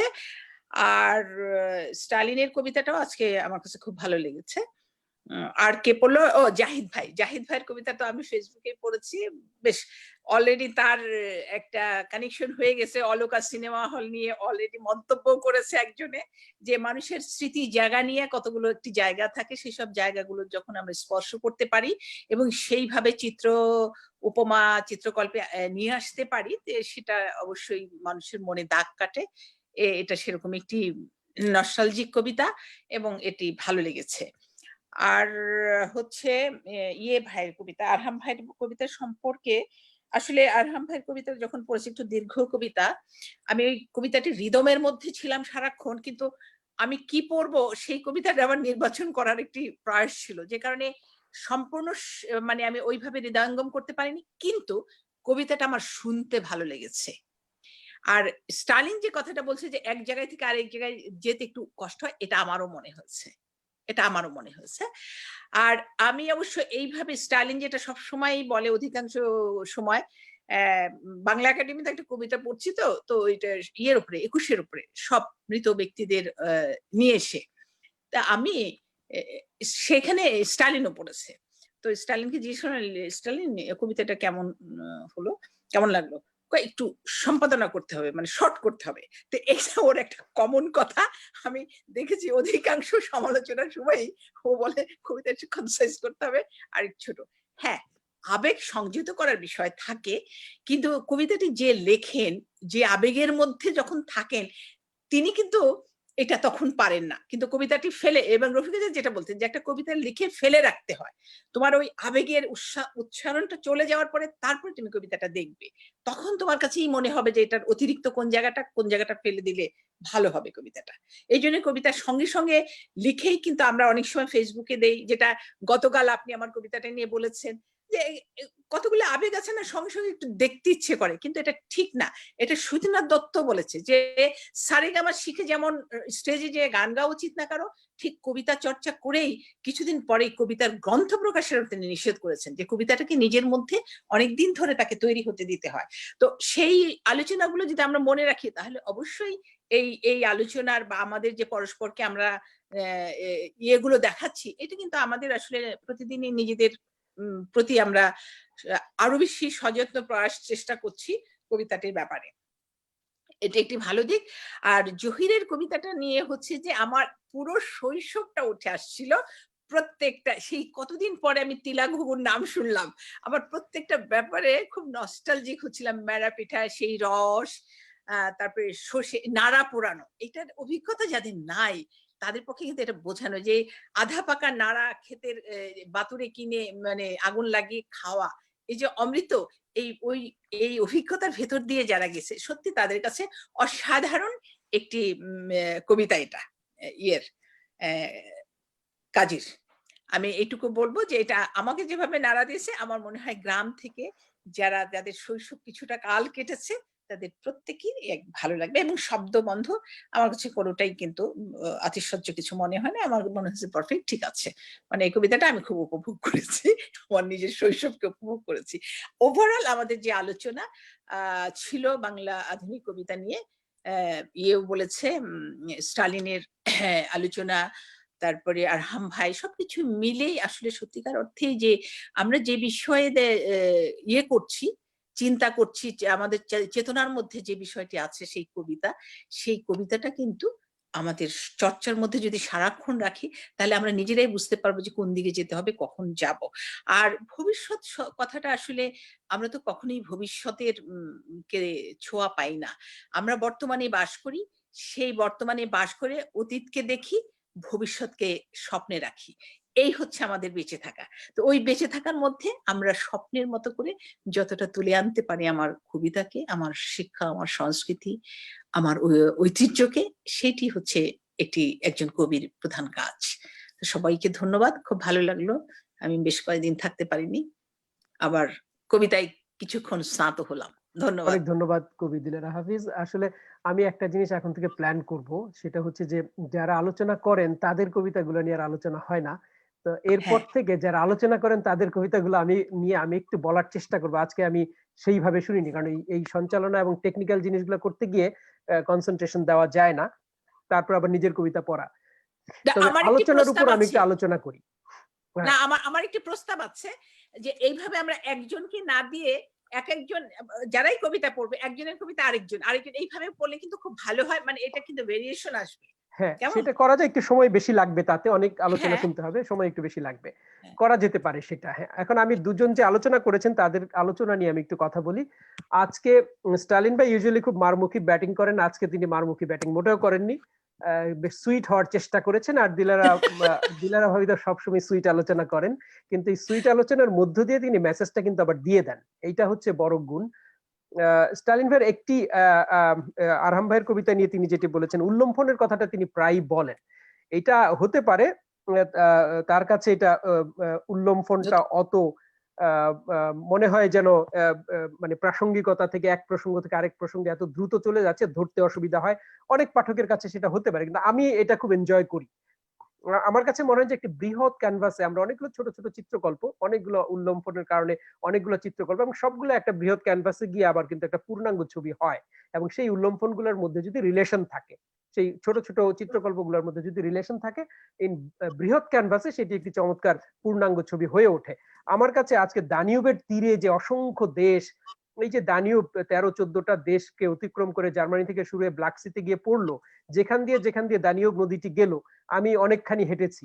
তো যেখান দিয়ে গেল সেই অঞ্চলের মানুষের কথা, সেই অঞ্চলের দেশের কথা, নানান কথা তিনি এনেছেন। এখন যারা ওই দানিউবের সঙ্গে পরিচিত, পুরো ফ্লোটার সঙ্গে পরিচিত, তাদের কাছে হয়তো অতটা উল্লম্ফন মনে হবে না। তবে এরকম পরিচিত বাঙালি পাঠক খুব বেশি নাই। আমি পরিচিত বলে আমার কাছে সেটা মনে হয় নাই। তবে উল্লম্ফন আমি পছন্দই করি, আমার কবিতায় ওটা থাকে। এইটা স্টালিন ভাইয়ের আলোচনা সম্পর্কে আমি একটু আলোচনা করলাম। আর আমার একটু আত্মপক্ষ সমর্থনের সুযোগ পেতে পারি কিনা 1 মিনিট? আচ্ছা, শেষে আপনাকে একটু আত্মপক্ষ সমর্থনের সুযোগ 1 মিনিট দেওয়া হবে। আর দিলারা ভাবির আলোচনা আমার ভালো লাগে, আমাদের সকলেরই নিশ্চয়ই ভালো লাগে, কারণ তিনি সুইট আলোচনা করেন। যে কথাগুলা আমি যেরকম চোখা একেবারে চাচা ছোলার মতো বলে দেই, কালকে ওনার কবিতা নিয়েও আমি একদম ফেসবুকে চাচা ছোলার মতো মন্তব্য করে ফেলেছি। পরে আমার মনে হলো এইভাবে না করলেও হয়তো হতো, কিন্তু আমি জানি উনি একজন সিজন মানুষ, উনি মাইন্ড করবেন না। যারা তরুণ লেখকরা, কবিরা অনেকে মাইন্ড করেন, এবং আমাদের দেশে কিছু কবি আছে যারা যতটা না কবি তার চেয়ে বেশি ইন্টেলেকচুয়াল ভাব ধরে থাকেন, তাদের আবার সমালোচনা করলে তারা একেবারে দা কুড়াল নিয়ে আসেন মারতে। তো সেই ভয়ও আমার করে আবার মাঝে মাঝে। আর আপনি খুব গুরুত্বপূর্ণ একটি কথা বলেছেন যে আমরা আবেগের আতিশয্যে লিখেই সঙ্গে সঙ্গে ফেসবুকে দিয়ে দেই, যেহেতু এখানে সঙ্গে সঙ্গে ছাপানো যায়, আমরা ছাপিয়ে ফেলি আর কি। তো কবিদের তো আবেগ থাকবে, আমার তো সাংঘাতিক এটা। আমি লেখার 30 সেকেন্ডের মধ্যে সেটা ফেসবুকে যাবে, মানে 1 সেকেন্ডও দেরি করি না, এবং ফেসবুকে দেওয়ার পরে মনে হয় এই শব্দটা ওখানে আবার বদলাই। তো এত আবেগ এই আবেগটাকে দমন করতে পারলে ভালো, একদিন পরে দিলেই কিন্তু এটা আরেকটু পরিশীলিত হয়ে যায়। হ্যাঁ, তো সেই আবেগটা একটু দমন করতে পারলে ভালো। আর না করতে পারলেই কি, ফেসবুক তো ইনফরমাল মিডিয়া, সেই সব আলোচনা যারা করলো সেই সবের ভিত্তিতে পরে আমি এডিট করে বইয়ে যখন যাবে তখন একটা ভালো জিনিস যাবে। তবে শেষ করবার আগে আমিরুল আরহাম ভাই একটু আত্মপক্ষ সমর্থন করতে চেয়েছেন 1 মিনিট। না, আমি যেটা বলতে চাই সেটা হচ্ছে আমি মনে করি কবিতা একটা আত্মনিঃসরণ। তো এবং আমার মানে আমি যেমন দানিবের কথাটা যখন আমি বলেছি, তার মানে দানিব কিন্তু অন্তত 7 থেকে 8 বার আমি ঘুরেছি, এবং এটা কিন্তু আমার যাপিত জীবনের একটা চিত্রপট। তো সুতরাং এবং যেহেতু আমি খুব ঘুরি, আপনার মতো আমি অনেক দেশ ঘুরেছি, সুতরাং এটা আমার একটা অভ্যাস যে আমি ঘুরতে থাকি। তো এটা আমার দেখা জীবনের একটা জায়গা, এবং এখানে আমি যা দেখেছি আমার ফিলিংস এ যেটা আসছে আমি সেটা বলছি, এটা আত্মনিঃসরণের ব্যাপার। এখন এখানে আমার ছোট করতে হবে, বড় করতে হবে, শব্দ করতে হবে, এই জিনিসটা আমি মনে করি না, এবং আমি মনে করি এটা বলাও ঠিক নয়। এবং এই জায়গাটা আমি কিন্তু আপত্তি করি, আপনাদের এই পর্বটা এটা কিন্তু আমার আপত্তির জায়গা। এই পর্বটা আমার ভালো লাগে না, কারণ আপনি বা আমার কবিতা বা আপনার কবিতা আমার বলার আমার এই জায়গাটা না, এটা আমি দিতে চাই পাঠকের কাছে। ওই কবিতা আমরা যে বারবার এই কথাটা বলার চেষ্টা করছি যে কবিতা থাকবে কি থাকবে না সেটা একটা সময়ের ব্যাপার, কেমন? সুতরাং কোনটা কবিতা হবে, কোনটা কবিতা হবে না, কোনটা কি হবে, কোনটা হবে না, এই যে ছড়ি হাতে ধরে থাকার যে ব্যাপারটা, এটা কিন্তু আমার কাছে মনে হয় না যেটা নির্মল একটা কবিতা পাঠের জায়গা, এবং এটা কিন্তু করি না সাধারণত, এবং এটা আমি কখনো দেখিও নি। তো সুতরাং এই জায়গাটা আমি আপত্তি আছে এই পর্বটা আপনাদের। কিন্তু এটা আলোচনা হতেই পারে যে আমরা কবিতার বিভিন্ন একটা বিষয় থাকলো, সেই বিষয়টা নিয়ে একদিন আমরা সেটা সবাই আমরা আলাপ করলাম। আর আমার কাছে মনে হয় সবসময় যে কবিতা ধরুন আপনি যে কোনো বিষয়, যে কোনো বড় বড় শিল্প, সেটা কিন্তু আমরা সময় চাই, আমাদের সময় দরকার, সেটা অনুধাবন করার জায়গা, উপলব্ধি করার জায়গা, সেটা জায়গাটা চিন্তা, কারণ আমরা একটা যখন কবিতা লিখি কত পিছনে কত চিন্তা আছে আমাদের, না? প্রত্যেকটি জীবনের ভিতরে ঢুকে যাই আমরা। তো সুতরাং এই যে দীর্ঘ একটা অভিজ্ঞতার যে জায়গাটা, সেই জায়গাটা কিন্তু আমি শুনছি, হঠাৎ করে শুনি এবং এই অনেক শব্দ আমার মিসিং হয় এবং যে প্ল্যাটফর্ম থেকে আমরা কবিতা পড়ছি আমরা অনেক কিছু শুনতে পাই না যান্ত্রিক কারণেও। সুতরাং অনেক ব্যাপারগুলো আছে যেগুলো আমরা ধরতে পারি না, পড়তে গিয়ে ত্রুটি হচ্ছে, দেখতে পাচ্ছি না। আমি পড়তে গিয়ে আমার ৩-৪ বার আমার স্টপ করতে হচ্ছে কারণ আমি ধরতে পারছি না। তো সুতরাং এই সমস্ত সমস্যাগুলো রয়েছে। সুতরাং সেখানে আমি হঠাৎ করে শুনলাম আর বলে ফেললাম, এই জায়গায় কারণটা আমি প্রভাবিত করছি আমার পাঠককে যারা শুনছেন। সুতরাং সেটা কিন্তু আমাদের একটা দায়িত্ব নিতে হবে। আমার কাছে মনে হয় যে এই দায়িত্ব নেওয়ার এটা কিন্তু একটা দায়িত্বের ব্যাপার, যে আমার কথা আমি যখন বলছি তখন আমি একজন প্রভাবিত করছি। সুতরাং এই ব্যাপারগুলো আমার কাছে মনে হয় যে এই পর্বটা বরং আমার প্রস্তাব থাকবে এই পর্বটা না থাকে। অনেক ধন্যবাদ আরহাম ভাই। আপনি যেমন এটি গণতান্ত্রিক একটি ব্যাপার, আপনি যেমন মনে করছেন যে এই পর্বটি ভালো লাগে না, আবার অনেকে মনে করছে এই পর্বটি সবচেয়ে ভালো লাগে। তো আর কোনো আলোচনাই চূড়ান্ত নয়, আমরা শুধুমাত্র আমাদের মতামত দিচ্ছি। যারা বলছেন তারা দীর্ঘ অভিজ্ঞতা থেকে, তাদের দীর্ঘদিন ধরে কবিতা লিখছেন, তারা স্বীকৃত কবি, দীর্ঘ অভিজ্ঞতা থেকে বলছেন যে প্রচলিত যেরকম আমরা যা শিখেছি সেই ধারণার আলোকে কবিতাগুলো যদি এরকম হয় তাহলে শুনতে ভালো লাগে, পড়তে ভালো লাগে, সেই মতামত দিচ্ছেন এবং কবিকে সেটা মানতেই হবে এমন কোনো কথা নেই। আমার কবিতা নিয়ে সমালোচনা যখন করেন অনেকে, আমি যেটুকু মানার সেটুকু মানি, যেটুকু না মানার মানি না। আমি কিন্তু খারাপ বা ভালো শোনার এটা কথা বলিনি, কিন্তু আমি কিন্তু সমালোচনা শুনছি, আমি সেটা তো চাই, কিন্তু সেটা লিখিত বা সেটা সুন্দর একটা মানে পড়তে হবে। আমি বলতে চাচ্ছি আমি সময় চাই। ধরুন আমি এর কথাটা বলছি, দানিবের কথাটা। আপনি যে বলছেন যে দানিব যদি আমি না দেখি তাহলে আমার ওই অভিজ্ঞতা আসবে না, এবং স্বাভাবিকভাবে কেমন। সুতরাং এই যে দেখার আপনার ভালো লাগলো এই কারণেই সম্ভবত ভালো লেগেছে, বা আপার যে গ্রামের কথাটা, কারণ আপা ওই যে আপনার জীবনটা যাপিত করেছেন, এটা যাপিত জীবনের চিত্রপট। তো সুতরাং আমাদের যে অভিজ্ঞতাগুলো আছে, কারণ এটা অভিজ্ঞতা থেকেই তো আমাদের আসে ব্যাপারগুলো। তো সুতরাং এই জায়গাগুলো একটা মিসিং তো হবেই, স্বাভাবিক। আর আমি একটু কথা বলতে চাই। হ্যাঁ, আরহাম ভাই, আমি একটু কথা বলতে চাই এইখানে যে আপনি যেটা বলেছেন যে আপনার কবিতাটার মধ্যে কিন্তু একটা আন্তরিক উচ্চারণ পর্বাপর ছিল, আমি শুনিনি, কিন্তু এটা যে একটা যাপিত জীবন থেকে উঠে আসছে এইটা কিন্তু বোঝা যাচ্ছিল, সেটা আপনার কণ্ঠস্বর যেভাবে আসছিল। আর কিছুদিন আগে আমি রফিকা চলে যাওয়ার, এই কবিতাটা আমি আগামী দিন পড়বো, চলে যাওয়ার পর আমি আমার যে অনুভূতি বাঙালি সংস্কৃতির থেকে আসছে সেখানে নিয়ে আমি একটা কবিতা লিখেছিলাম, যার মধ্যে আমার আমন্ড পদনক একটা আবেগের জায়গা প্লাস সবকিছু। তো ওই কবিতাটা যখন আমি কলকাতার একটা মঞ্চে পড়লাম, আমাদের কামাল চৌধুরী ছিলেন সেখানে, আর অনেকেই খুব পছন্দ করেছে, অমক করেছে সবকিছু। কিন্তু কামাল আমাকে একটি কথা বলছেন যে আপনি তো এখন আবেগটার ভেতরে আছেন, এই জন্য এই কবিতাটা আপনাকে ভালো লাগছে এবং অন্যেরাও খুব বাহবা দিচ্ছে, কিন্তু আবেগ থেকে সরে এসে কবিতাটাকে আপনি চিন্তা করবেন। হ্যাঁ, এই কথাটা শোনার পর বেশ কিছুদিন পরে দ্বিতীয় তৃতীয়বার যখন আমি কবিতাটা পড়তে গেছি, তখন আমার ওই আবেগটি আর কাজ করেনি। এটা আমার ব্যক্তিগত অভিজ্ঞতার কথা বলছি। আর এখানে আমাদের দেশের সাংবাদিকরা, মানে দৈনিক বাংলা সাহিত্য পত্রের সাংবাদিকরা এইভাবে কথা বলতেন অধিকাংশ। আমি আহসান হাবিবের কথা বলবো, এখানে সাজ্জাদ কাদির তো এইরকমই বলতেন, এইটা হলো না, এইভাবে নিয়ে আসো, মানে তাদের ইচ্ছে মতো কবিতা লেখানের একটা বিষয় মনে হতো তাদের সমালোচনা থেকে। তবে আমার কাছে যেটা মনে হয় যে সমালোচনারও একটি সুন্দর ভাষা আছে, আমরা সেটা করতে পারি, সেটা ব্যবহার করতে পারি, যে না এইটা আপনি উড়াইয়া দেন, এইটার দরকার নাই, এই অথরিটি বোধহয় আমাকে কেউ দেয়নি। এই জন্য আমি কিন্তু ওইভাবে বলিনি। জহির আমাকে খুব মজা করে একটু বললো যে মিষ্টি, মানে সুইট আলোচনা করেন। সুইট আলোচনা না, এখানে আমরা সবাই কবিতা লিখি, সেই কবিতাটা নিয়ে আমাদের একটা আবেগ নিয়ে এখানে সমবেত হচ্ছি, সেই পরস্পরের সাথে সেই আবেগটির বিনিময় করছি।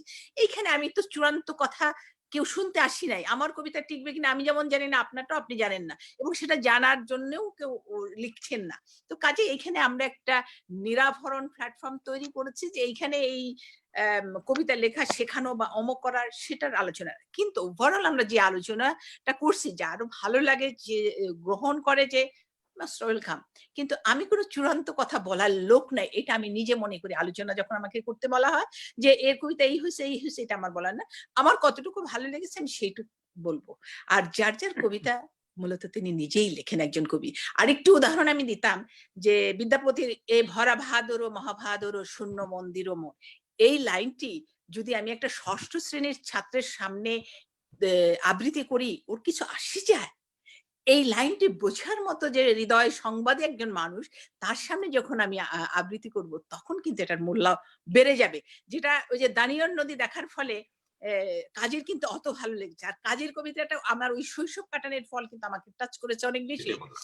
এটাই নিয়ম, যে এটাই যে ওই আবেগের মধ্যে আমরা থাকি, যে জীবনযাপন থেকে উঠে আসা যে চিত্রকল্প, সেটা যখন আমাকে টাচ করে, তখনই ওই মাটির মানুষের কথাই কিন্তু রবীন্দ্রনাথও বলেছেন, যে ওই মাটির ভাষা, মাটির কথা যখন আমি বলতে পারবো, তখনই সেটা আধুনিক এবং তখনই কবিতা টিকে থাকবে অনেক অনেক মানুষের ধন্যবাদ। মনে। আসলে সব কবিতা যেমন সকলের জন্য নয়। নয়, আবার সব Yes. আলোচনা সকলকে গ্রহণ করতে হবে তাও নয়, তাও নয়। আবার কেউ কেউ সেই আলোচনা থেকে উপকৃত হতেও পারে।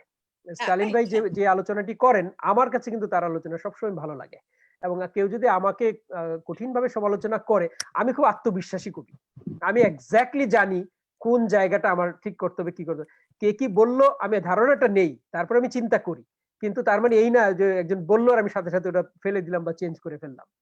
কিন্তু আলোচনা আমার ভালো লাগে, বিশেষ করে নেতিবাচক আলোচনা আমার কবিতা সম্পর্কে বেশি ভালো লাগে, আমার না, বেশি আমার enjoy কাছে এই ব্যাপারে একটা জিনিস মনে হয় যে আপনার কবিতা ধরুন আমার খুব ভালো লাগে, আমি ইদানিং আমি আসলে আবিষ্কার করছি আপনার কবিতা, এবং আপনাকে বলেছি আপনি যে আমি পড়ছি, আমার সুযোগ পেলেই আপনার কবিতা পড়ে আমার খুব ভালো লাগছে।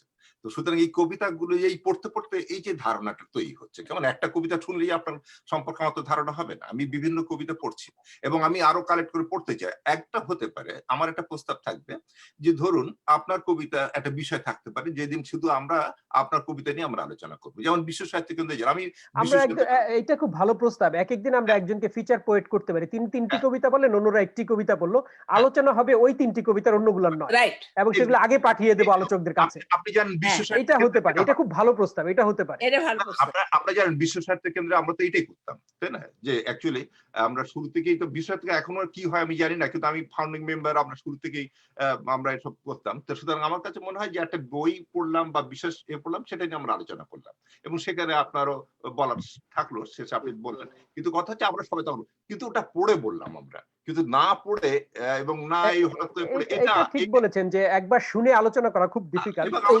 ভুল আলোচনা হয়ে যায়। আমাদের ওই প্ল্যাটফর্মটা পারমিট করে না, এই যে প্ল্যাটফর্মে আমরা কথা বলছি এটা পারমিট করে না, কারণ এটা সময় যান্ত্রিক ত্রুটির জন্য পুরোটা শোনাও যায় না। করে না, আপনি হঠাৎ করে একটা শুনলেন, আর একটা কবিতা একটা পিছনের একটা ইতিহাস আছে। আমি যখন দানিব লিখছি তখন এটা কি হঠাৎ করে আমি লিখেছি নাকি? এটা কি একদিনের ব্যাপার নাকি? আমি তো 35 বছর ইউরোপে থাকি।